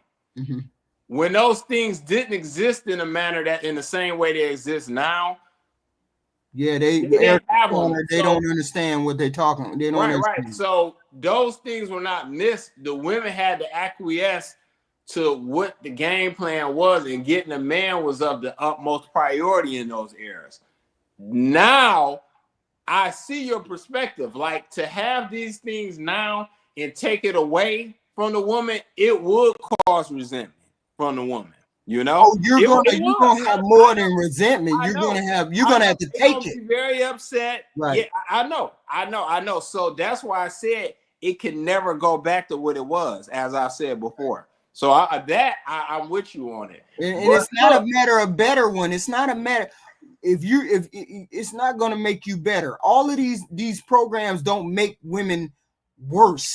Women are going to be shitty regardless of whether they had these programs, because you think women was the programs don't make women shitty or not shitty. There's shitty women who don't even in that program.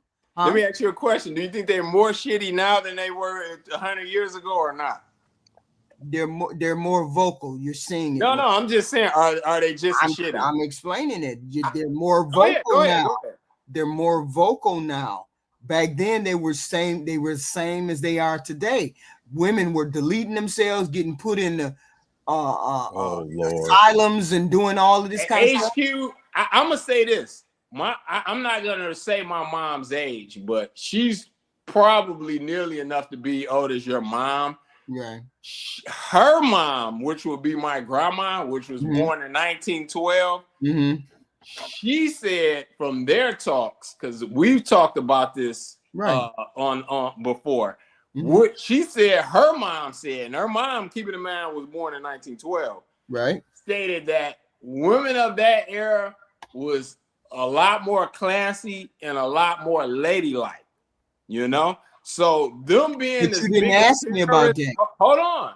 You didn't ask me about that. Perfect. I'm not saying they're perfect, and I'm not saying that they were not problematic. Nobody is perfect, but collectively, that is what was told to me. I'm gonna just say this, and then I'm gonna let you. No, but that's not what you asked me. You said women were. You said what were women like back then? I said to you that it was more. That today they're more vocal. You can see it now. Back then you couldn't be vocal. You couldn't show your real feelings. You couldn't do that. But we still all had the same feelings, thoughts, and temptations like they do today. They just right, but what do that have to? What does that have to do? Because you made it seem as though classy and X, Y, and Z means that she wasn't a fuck shit lady, and she hold on. I'm gonna give you an example of what I'm talking about. I was watching your panel yesterday. Zeus was throwing no shots at Tyranny. Tyranny came up here. She had a little back and forth with Black America. She, it was some things said, but. And then Zeus was challenging her on some things respectfully, and the girl just said, "Your mom," like at this guy, and Zeus respectfully is old enough to be that girl's dad. That was crazy to me. Was she talking to Zeus? Yeah, she was talking to Zeus. Zeus right there. Or was she talking to No, she was talking to Zeus. Zeus challenged her on something respectfully, and then she was just like, "Your mother." Right. And then double down, and I just was like, what the fuck? Yeah, that was crazy. Because even when she said it, you made a face like, whoa, know? Because you was caught off guard by it, and I know I was too. Right. Yeah, and Zeus just was like, yeah, thank you. He didn't go back and forth with her or whatever. But I'm just saying, Zeus is old enough to be that girl's dad. That's what I'm talking about, HQ. That's where we going with this. It's like certain things I've disagreed with elders and stuff, but I'm not gonna just be like, hey, F you. No. It's just that's not even in the back of my head to say. Right. Because because that's the way I was raised. Right.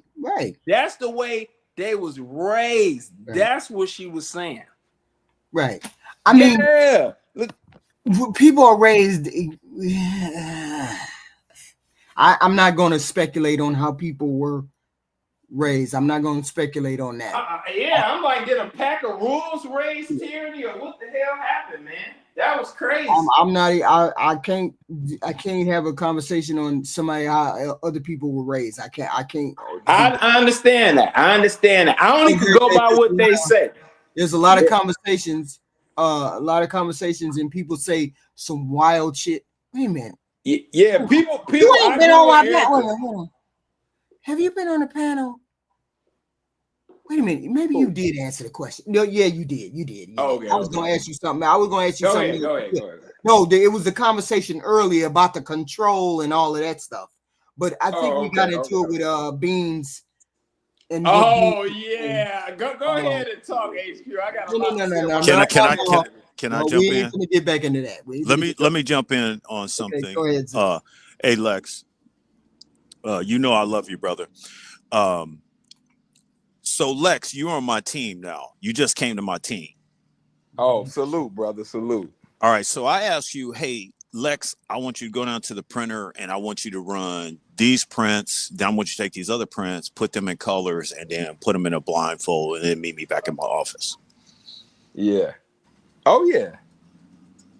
Can you do that for me? Not a problem, man. Boom. I'm not controlling him. It's about the project and end result.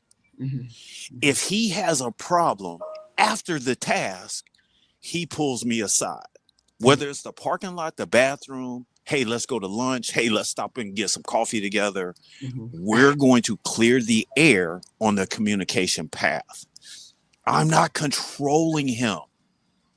I'm asking him to do something, or I'm saying, hey, run out there left field by the bushes. I'm gonna throw you the ball. At the end of the day, if he scores a touchdown, we win. Right. The team wins. And I think we're so busy on I, me, Right. that we get lost on the major objective. But see, here's my question for the men. Why do you feel as though black women would not be able to get on the program? I didn't say anything about black women. I don't care about any color woman. I just care good people, period. That's all I'm focused on. So I don't know why we say black women or this women, because that was a part of the conversation. That was a part of the whole scenario. Not for me. Men are saying black women, they can't control black women. So that was a part of the conversation there. Hey, HQ, this is a funny question you asked. Go ahead. I don't want to jump. Yeah, because I just demonstrated. Right, I don't want to control. I don't want to control Lex. I don't want to control Lex. No, what I'm saying, and what the question had been, why do you date outside of your race? And one man said, because I can control them. And then the other man said, so you don't think you can control black women? And he said, no, we know we can't control black women. That's what I'm saying. Okay. And I was like, whoa, is that why they date outside their race? Because they feel like they can't control black women and blah, blah, blah. And so I brought that question here. That was the question. Okay. That I was curious about. That was the question. Because he made it sound so as though it's not just him. He made it sound as though, well, this is the problem that we all seem to have, right? We all seem to have this problem with black women. No control over them. No. There's not one person. This is a conversation I had today. I have different conversations. I apologize. I didn't let you finish that. But this is a conversation I've had with several people today, and they only jumped on the same bandwagon as that man. The first man said something related to the older man said something related to we can't control because of slavery, and then the young man said control because we can't control black women, and then jumped on the women, and the women were like, well, what do you mean control, and blah blah blah. So it was all about control, and why do you feel as though you can't control black women? And black women, the question I asked to them, why do they need to control you, X, Y, and Z? And then the women were saying, why do they not want to elevate? And I'm just trying to push him, X, Y, and Z. That's the conversation I had today. That's why I brought it to the panel today. It just built on each other all day. I kept running into people saying control, whatever. That's all. And I wanted people's thoughts on it. That's all. I don't have an opinion one way or the other. I'm just saying this is what I heard today. And then I'm thinking, is that really true? Do men really feel like that? Is that why they feel like I think, I was gonna say, HQ, what you're witnessing here is like we've crossed over even past locker room talk.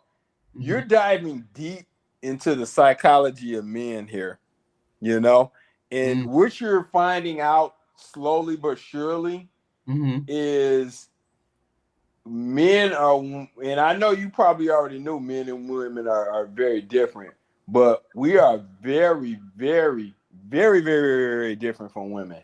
So, and you're slowly doing a deep dive into male psychology, men's psychology. And what's happening is, as you dive deeper into it, you're getting hit with full-on blows from men, and it's a lot. I've been getting hit with those. My skin is like an armadillo. I've been getting hit with them skins since I've been young. Today was an eye opener. Those were eye-opening conversations that way, because because the master took away everything from me. I couldn't say anything when he took my babies away. But what I could do, I could control my woman. And then when feminism came along, I couldn't control my woman and blah, blah, blah. And now we can't control the women. And I was like, huh. Well, I'm gonna say this, HQ. And I say this, it's a level of, like, I'm gonna just say this, there can only be one. You know what I'm saying? Like, if you're gonna have two people in a relationship, somebody has to be the leader. You know? And I say this to every girl, you know, we rocking or whatever. I say, hey baby, who run this?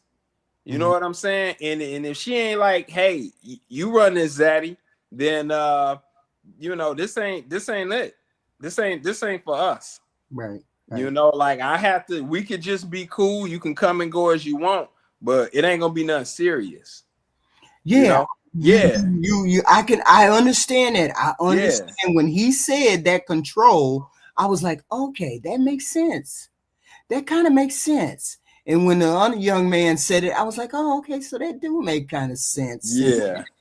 But am I listening to an anomaly, or am I listening to men, really men, totally men? Is that they're not saying control, but they're saying something else? You're listening to men unfiltered.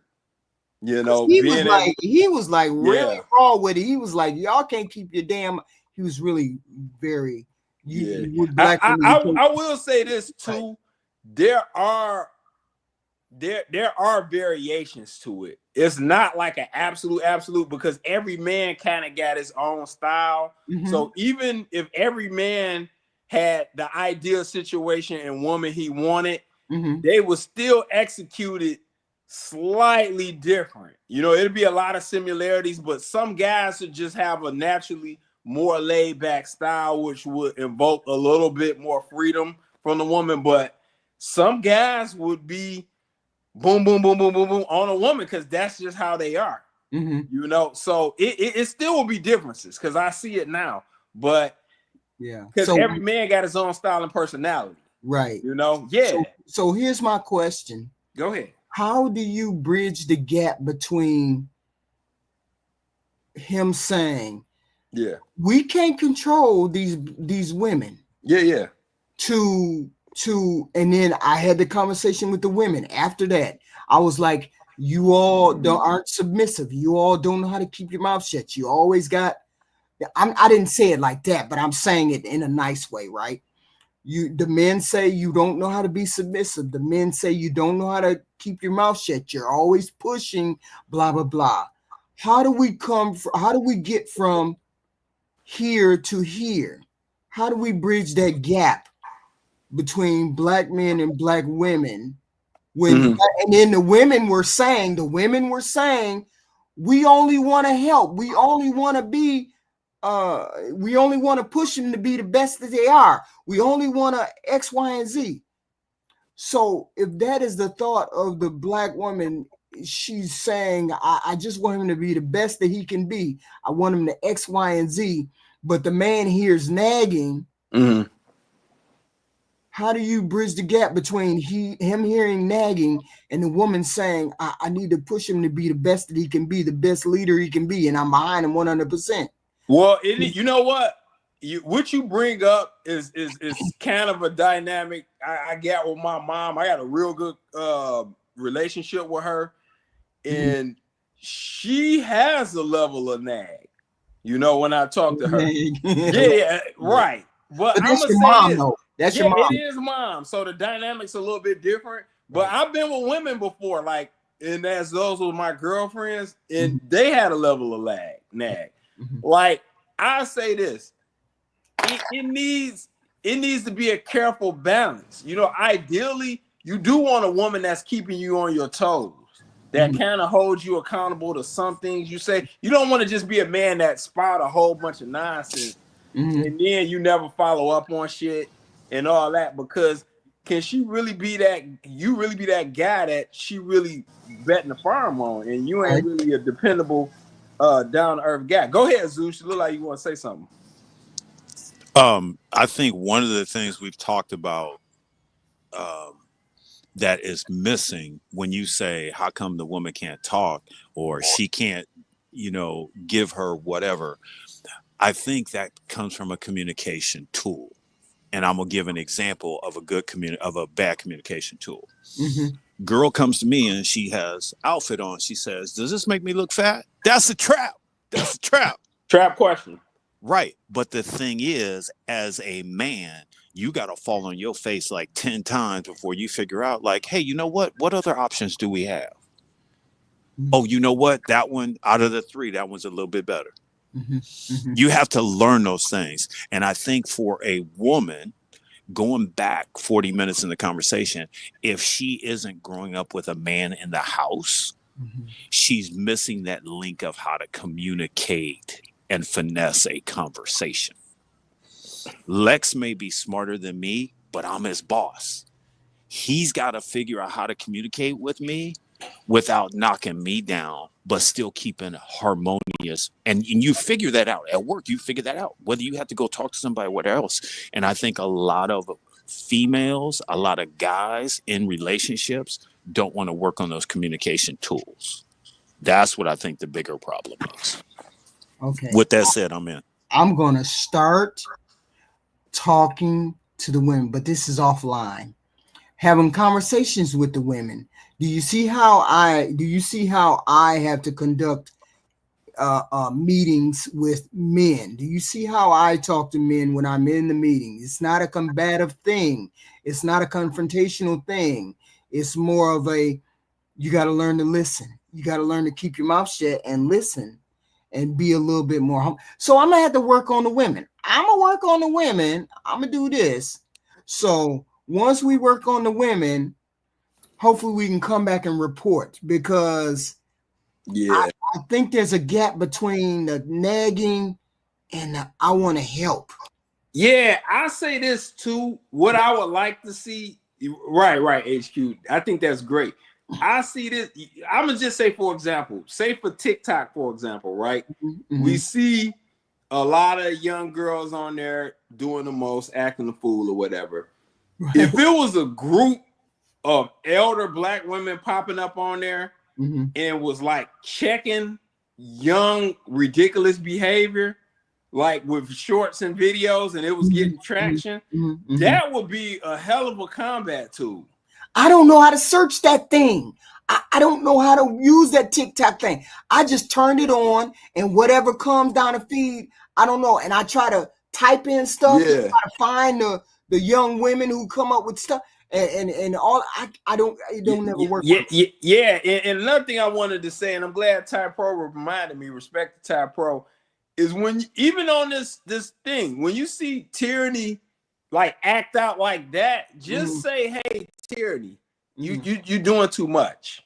Not to get into an argument with her or nothing, but just say, hey, Tyranny, baby girl, you doing too much.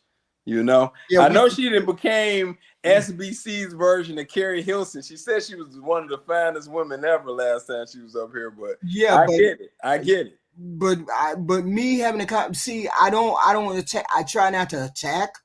No, it's not attacking. It's just no. I'm saying I know it's not attack. I know it's not an attack. Yeah, but you have to be aware of your audience, and you have to be aware of people who are receptive to what you say. You can say a lot of things to people and they're not receptive to it. It's panel etiquette. Women, just for example, you were just saying what Tyranny said to Zeus. Right. She's not one of those people who she's quick with whatever. And I dig that. But you know what? Normally I would agree with you if we was in person, but on this one I have to offer some pushback, because this is your panel and you're the conductor. So I made a decision early on. I made a decision early on that I'm not going to filter. I'm not going to. Right. You don't filter, but because we're all grown on here. So but you have to remind people that is the respect got to stay up though. Because like when I'm gonna give you an example, when Pan come on here and he spaz out, Pan have to go. Pan pushed the envelope.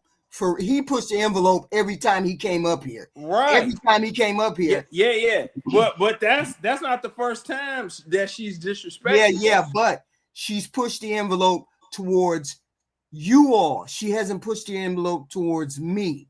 So when you push the envelope, you missed the point. HQ. You missed the point. I get the point. I get the point. Zeus, get it, I get the point completely. I get the point completely. Everybody is I'm not fighting for me. I'm not fighting to talk. I'm not fighting for men. You can speak to Tierney and say, Tierney, that's disrespectful what you say. When someone attacks me, I say something to them specifically. That's not okay. You don't speak like that to me. So I'm hoping that you guys can figure out this is something that you know how to say. I'm not I made the decision early on. I'm not going to sit on the panel and say, you shouldn't be saying that. Don't fucking say that. No, these are men. We got men and we got women up here. Everybody knows how to push back on when people talk to them certain types of way. You can talk to her and say, hey, don't speak like that. Why are you talking like that? I'm not talking to you. Respectfully, I wasn't on the panel, and if I would have done that. But I think you're missing the point. I get the point completely. Y'all don't get the point. Y'all get the point. I'm not in the habit of correcting how people speak or what they say. That's for you. If you feel disrespected, say something. When I feel disrespected, I say something. You're saying the same thing, but you're not getting the point of what we're saying. No. We're saying, hold on a second, HQ. What are you saying? Say it directly. Don't give me a story. Say it directly. What are you saying? Whoa. Easy. I know you're hungry. What we're saying is, this is your house. Right. And your house has certain rules of engagement. Right. In order for people to come on. So number one thing, all these conversations are difficult and challenging. Right. By them being that way, we all have to carry a certain amount of decorum to function in your house. Otherwise, we shouldn't be welcomed in your house, is what we're saying. That's all. Right. I get that. And I'm saying I'm not in the habit of censoring what people say.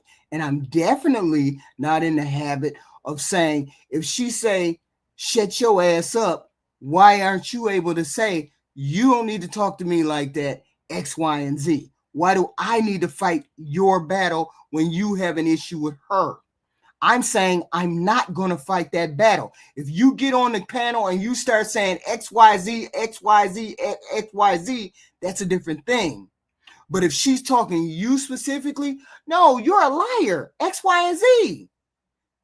It's up to you to address her. That's not up to me to address kind of levels to it, like calling somebody a liar or disagreeing with it or taking it to the point like where it was at, where she was saying. No, it's not a matter of saying whatever. I'm saying I'm not in the habit of correcting people's behavior, so I won't start correcting people's behavior. Other people have to correct other people's behavior. You tolerate a level of disrespect when it comes towards you. When Pan said what he said to me, I addressed Pan directly. Don't talk to me like that. I don't know who you're talking to. You're going to get dropped. If you talk like that to me, you're going to get dropped. But if you talk like that to somebody else, you and that somebody else need to have a conversation. That's all I'm saying. I'm going to say this. I don't know if I really. Well, hey, look. I know y'all don't agree with me, and that's amazing. It's amazing that you have your opinion. Listen, I'm gonna say this. That's all I'm saying. I'm gonna say this. I don't have no problem because, first of all, since I've been coming up here, nobody's really tried to disrespect me. First of all, it was just I'm speaking about just some things I didn't care what I had heard. I know how to talk to people. And so far, I haven't had any issue with that. You know, I'm used to places with panel etiquette. That's all I'm saying. But hey, it's your ship, and however you want to run it, then so be it. But y'all don't get what I'm saying. I'm saying, oh no, that level of disrespect. I overstand it. I understand it. What I said, whatever you want to do on your panel, you gotta be free to do it. Yeah, because I don't know her. I don't know you. You know what I'm saying? I don't know. if Tyranny calls me, if somebody comes on the panel and says you're a bitch, HQ, then HQ is going to address it. If she comes on there and say, Triple X, you're a bitch, Triple X, I expect Triple X to address it. Don't look at me and say, Renee, or you need to say something. HQ, you need to say something. No, don't look at me. She called you that name. You address that person. Don't expect me to address that person. You address that person. When Pan said something to me, I addressed Pan. I guess my concern with that, it kind of in ways turns the panel into a potentially a free for all. But hey, have at it. It's no worries. No, you have never heard me tell it has not evolved to that yet. It's no. What I'm saying is it has not gone to that point yet. But I could potentially see that happening one day. Yeah, that's all. If we get to that point, but we're not at that point right now. When you're having an argument with Flora, when somebody's having an argument with Flora, and then if Flora's having an argument back, I expect you to address that. I expect Flora and that man to address all that they need. What this conversation isn't about just having a debate or argument. Like most of the panel up here is a debate or argument. Right. You know what I'm saying? Like, but I mean, we are live and on the internet, so some level of decorum, is established by myself. You know what I'm saying? For the most part, it seems to be established by the men. So that's all I was saying. I get all of that. I get all of that. I get that. 2 minutes, but I get all that. But here's the thing. You got to be willing to say what you need to say to her, because you can't let her bully you. You can't let her do that. But from here on out, okay, we're going to have, but here's my thing. What do you want me to do? What do you think I should do with Tierney? Because everybody sees I need to do something with Tierney. What do I need to do with Tierney? Respectfully, I've already mentioned that. You know what I'm saying? I've already said it. You know. No, I'm saying I don't know. I just said, like, look, it ain't been like a whole lot of times or whatever. And look, I don't have nothing against Tierney. She's entitled to her opinion. I just felt like when I was watching it yesterday and she said that, I just was like, yo, you know what I'm saying? Like, that was just crazy to me when she said that. That's all. Right. And I would have, it occurred to me too. Like if I'd have been up there, I would have probably been like, hey, whoa, that's you jumping out the window. Right. I would have probably said that, but that's me. You know what I'm saying? And that's fine. I get the gist of what you're saying. Right. It can be ran in any way that you want. This more of a fight. No, it's not a matter. It's not a matter of running. It's a matter of if you're addressing a certain person, then that person needs to address her in the way that they need to address her. I'm not jumping in the middle, and I'm definitely not getting on here defending a man or a woman once they decided they're going to say what they got to say. Yeah. The whole point is she said what she had to say. Then that should have been a conversation between her and. Yeah, I mean, he took the brother took the high road. That was the best road. That was the best road to take in that situation. So I would have I should have said, Tierney, you need to shut your damn mouth. No, you don't talk to me on my panel. No, I'm not doing that. No. I would not expect you to say that. But I would not like that. No, not like that. No, I'm not saying that because what's the name shut her down with what he said, and then that was it. You never heard her say anything like that again. She was upset at Black America, but she never said anything like that again. But my whole point is this: he said what he had to say, and he took the high road. Okay, but me jumping on her would not have made the situation. I didn't say jump on her. Like I would have just said, if I'd have been on the panel, I'd just be like, hey, that was kind of low. But that's it. But if it's egregious, I'm gonna say this respectfully. I don't have anything else really to say about it because we just talking in a circle right now. Right, I respect the panel. The panel's fun. I like coming up here. Okay. Right. Yeah, we could just call it even. And so we so hopefully going forward, you've established. If tyranny is in the cloud, if tyranny is in the clouds, going forward, you've established the rules, and the rules are the rules. So everybody know now. Right. So we understand this. You have to address it. You have to address it right then. I'm going to address it like I did with Pan. I'm going to address it every time it happens. If you say something to me, hey, what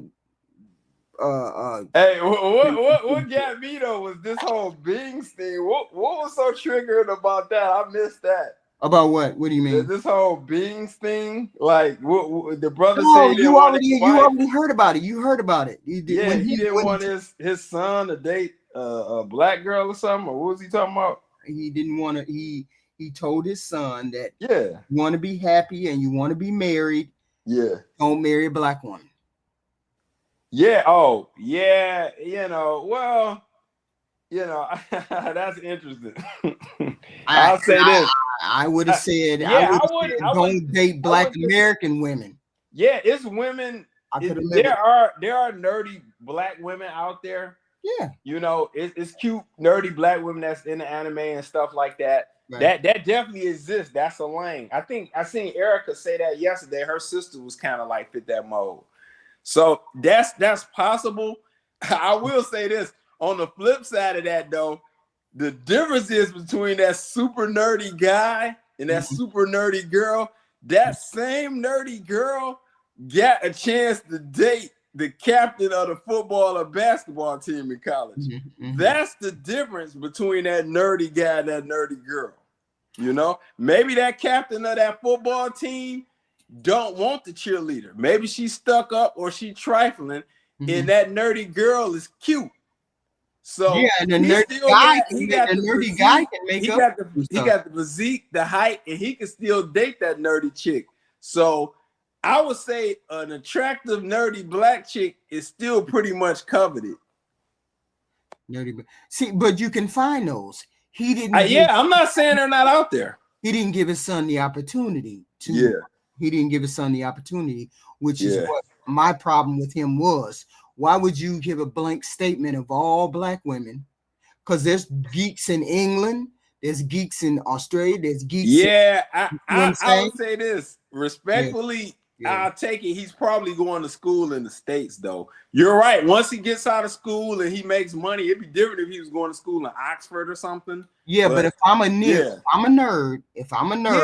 and I can't find the black women that I want here in United States. Yeah. And all the nerdy girls are in England. I'm going to England, right? After you graduate college with money. But while now these young college, kids, he's prepping his son for college because his son was 18. He's going to England. He ain't got money. He ain't going to England for school. But he can get on this. He can do his purpose. He can get on his purpose. After he gets his degree and he's successful, he can broaden his horizons. And there are many black women out here. So I agree with that. You understand why it upset me when he said black women. I would say this. Me personally, I would never take nothing like that personal. That's just me. But you're entitled. Like if you didn't like it, like you cannot like it. It's okay. Right. I mean, I was like, no, I didn't. You colored the whole group when there's nerdy. What was he like? Throw black women away or something? He said something crazy, or what did he say? No, he just said black women. Oh, he didn't say black American women. If he would have said black American women, I've been like, oh, okay, well, maybe you won't find a geek here, but you can find a geek in England. You can find a geek in Australia. You can find a geek in X, Y, and Z. You can find a geek in DR. You can find a geek in Puerto Rico. You know what I'm saying? And they're black. Well, you can find them. Yeah, I would say this is. Let me put it this way, because I've been to Comic-Con conventions and stuff. Yeah. I've been to anime conventions, all that stuff. I'm not into that. But I'm starting a video game company and arcade style company. So I go to those things to put the word out about my product. So Yeah, but I'm not really into anime. I'm an ex-gamer. But I'll say this. It's unlikely, and I go to these things. I did the love letters early. We did the love letters early. We just do a different topic. I'll say this. It's probably unlikely he will maybe find that chick. It's possible, but it's unlikely. What I say is unlikely. There's millions of black women all while over the he's world. within the confines of college and he does not have the capacity to travel yet, it's unlikely he'll find it. When he's out of college for 4 or 5 years, he's making $100,000.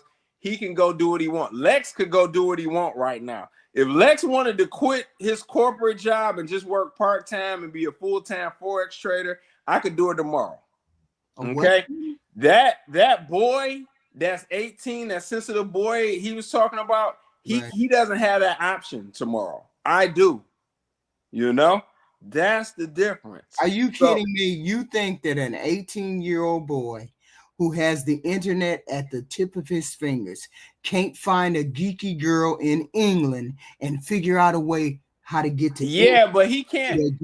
But here's the thing. He can't establish a real relationship because he's there and he's here and she's there. So but he's out and he can afford that relationship. Yeah. Like if I went over there and met a chick overseas, I can afford that relationship. You think a young 19, 20-year-old with no money? When I was 18, I'm gonna make. Hey, I got a girl over in England waiting for me. You think I ain't finna figure out how to get there? HQ. What? I didn't say he couldn't visit her. HQ, hear me out. I was once that boy's age in college with no money.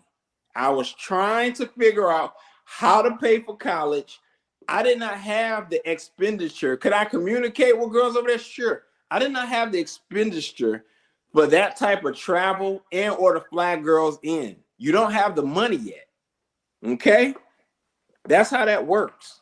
Yeah, but these days, these kids can figure out ways to do it. Yeah, if he's got the money, you either got the money or you don't. You know? I'm like saying what I was just talking about I could do, either you got the money to do that or you don't. You know? That's just how it goes. I think y'all underestimate these young kids. He have to show me an example of how he's able to do it. Okay. If that how much is a plane ticket? How much is a plane ticket to England? Hey, yeah, $1,000. I didn't say he could not go visit the So girl. this is what I'm saying. A relationship with that girl. People have relationships online all the time. Yeah, but that ain't no real relationship though. I'm not about to debate that. You know, the boy he met her one time. He got a long distance relationship for 4 years. I'm not about to debate that. And it happens all the time. Yeah, it's not realistic though. But so basically, no. You are. I know you are, HQ. Give me your final thoughts. Cause we did. I love this platform. We did do the letters in the beginning. We got sidetracked with this control over. We always get sidetracked. We always get sidetracked. It was about control, and it was a series of people that I met all throughout the day, and it was just weighing on me. Is that how people really feel? Is that would you say your husband had a level of control to him? He had some controlling ways. What's your thoughts on that? He was a A-type personality. Okay. He had to do things in order. He was one of those type people. Right, I get that. But what I'm asking is, I get that he had to do things in order. He's A-type. I get that. But what I'm asking is, was his approach more super laid back, as in, hey, you do what you want, as long as you don't really go out of the way, or is he like, everything got to be my way? No, he was super laid back. Okay. He was a laid back person because he knew what type of person he was. I was before he married. Right. I was not gonna. She out there doing X, Y. He knew I wasn't gonna do that, so he didn't have to tell me not to do it. I already knew to do it. Yeah, no, I got you. And I kind of alluded to that earlier. I said it's still, while it's a lot of similarities, it's going to be executed in a different way by each guy. So that's certainly possible. I ain't mad at that. But are you saying that control is the correct way to say it? No, there is no right or wrong way to go about it. Like I said, each man, even in the most ideal situation with the most ideal girl, is going to be executed in a different way depending on that guy's personality and his personal preferences. So how he approach things and say things are going to vary from man to man. Yep. So that's just how it's gonna go. Even in the most ideal situations, in the most ideal girl, that's how it's gonna be. Okay. Yep. No two situations will be the same, and no two guys will execute it identically. So what I have to do is I have to say, I need to figure out how you guys got to keep your mouth shut in order to get yourself. See, that's the difficult part.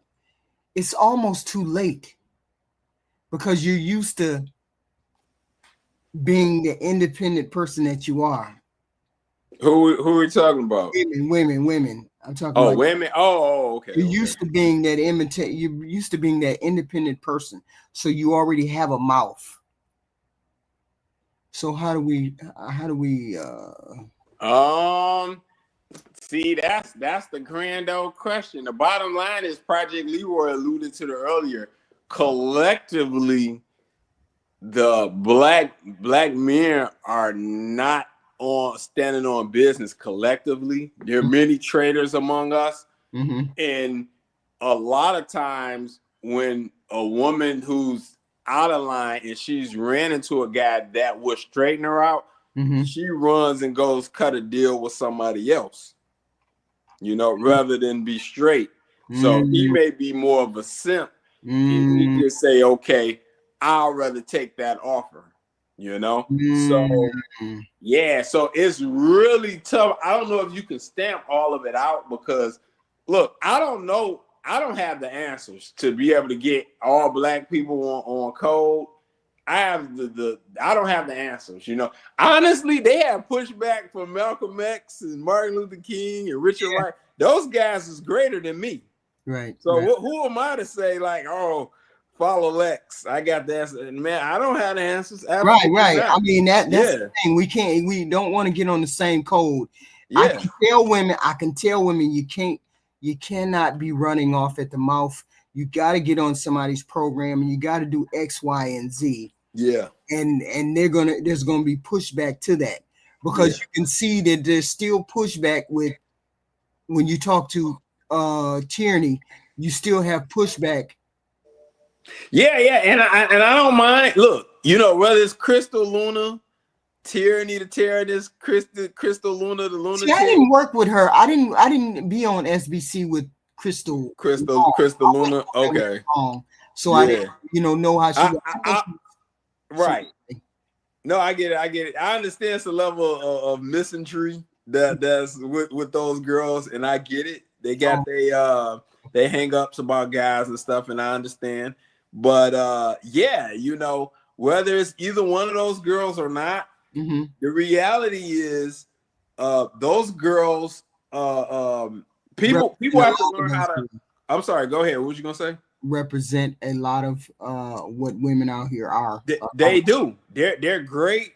I'm not saying they're bad or good. I'm not saying they're bad or good. It's a high number. But you know what, HQ? So why would we put the 18-year-old boy in with those girls? all right, I'll leave it alone. Yeah, but there could I'm saying nerdy girls. There's nerdy black girls. So those are nerdy girls to me, to be honest. They strike me as nerdy girls. Who strike you as nerdy girl? Who? They ain't like trendy girls like Tyranny and Luna. They is nerdy girls. Like they ain't, they but they are black women, and they black women gonna black women. But it is what it is. But it's hey, you wild. Yeah. But those are nerdy girls. They ain't like seriously. Like I know when when you got like a real charismatic conversationalist girl in front of you. She dressed to the nine. Like look at Ashley Dalton, the way she put together. She got mastery of the English language. She can seduce and reduce, charm and disarm. That ain't tyranny. Is that tyranny? That ain't Crystal Luna. Those girls are nerds. You didn't know that, HQ? No, I didn't know. They don't. Hey, HQ, this whole world is an ATM to me. And the pin code is GAME, GAME. I know what I'm looking at. What the heck? Yeah, I know what I'm looking at. You know, it's a level of misandry, feminist, but those are nerds. Don't think girl like Ashley. I would see that woman coming, man. And you look at her, and then you talk to her. You know, I would probably step back a minute because I'm like, okay, this woman ain't playing. Yeah, she gonna be right to it, but she gonna do it in a charm and disarm, seduce and reduce type of way. So what about Sprinkle Lady? You know what? I'll say this. She talk a good game and tough talk on camera, but off camera, she probably a lot like Ashley in her approach.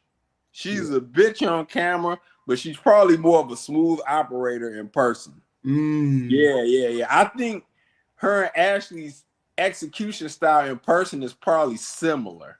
Yeah, I think they're similar too, except Sprinkle is a little bit more out there with the she's a little bit more out there. I think they the same approaches behind closed doors. Yeah. And you know, in front of the camera, one is less subdued than the other. Okay. Yeah, I agree. And Kendra just confused, so we just leave Kendra out of the whole thing. She just confused. Kendra. She's just somebody who looked up. She's just somebody who looked up and had 10 questions that she could ask somebody. She just looked up and got 10 questions that she could ask. Shit, that's funny. I mean, she's good at that, at what she's doing right now, but don't try to go beyond whatever you're doing right now, because she's not, you know, you're not a Ashley. Ashley's the different. Oh yeah, different level of sophistication, how she put together. Right. She wear clothes that complement her physique and look. Right. She ain't wearing tight dresses where the boobs is already out the dress and all that. Like, you know, Kendra's just doing too much. Yeah. Respectfully, as a man, she just doing too much. Right. Yeah. I mean, you know, you got a little money, do whatever you want to do. You know, give me your final thoughts, sir. Oh, I'm sorry, you gotta get something to eat. Hey, HQ, I love this panel. I love it.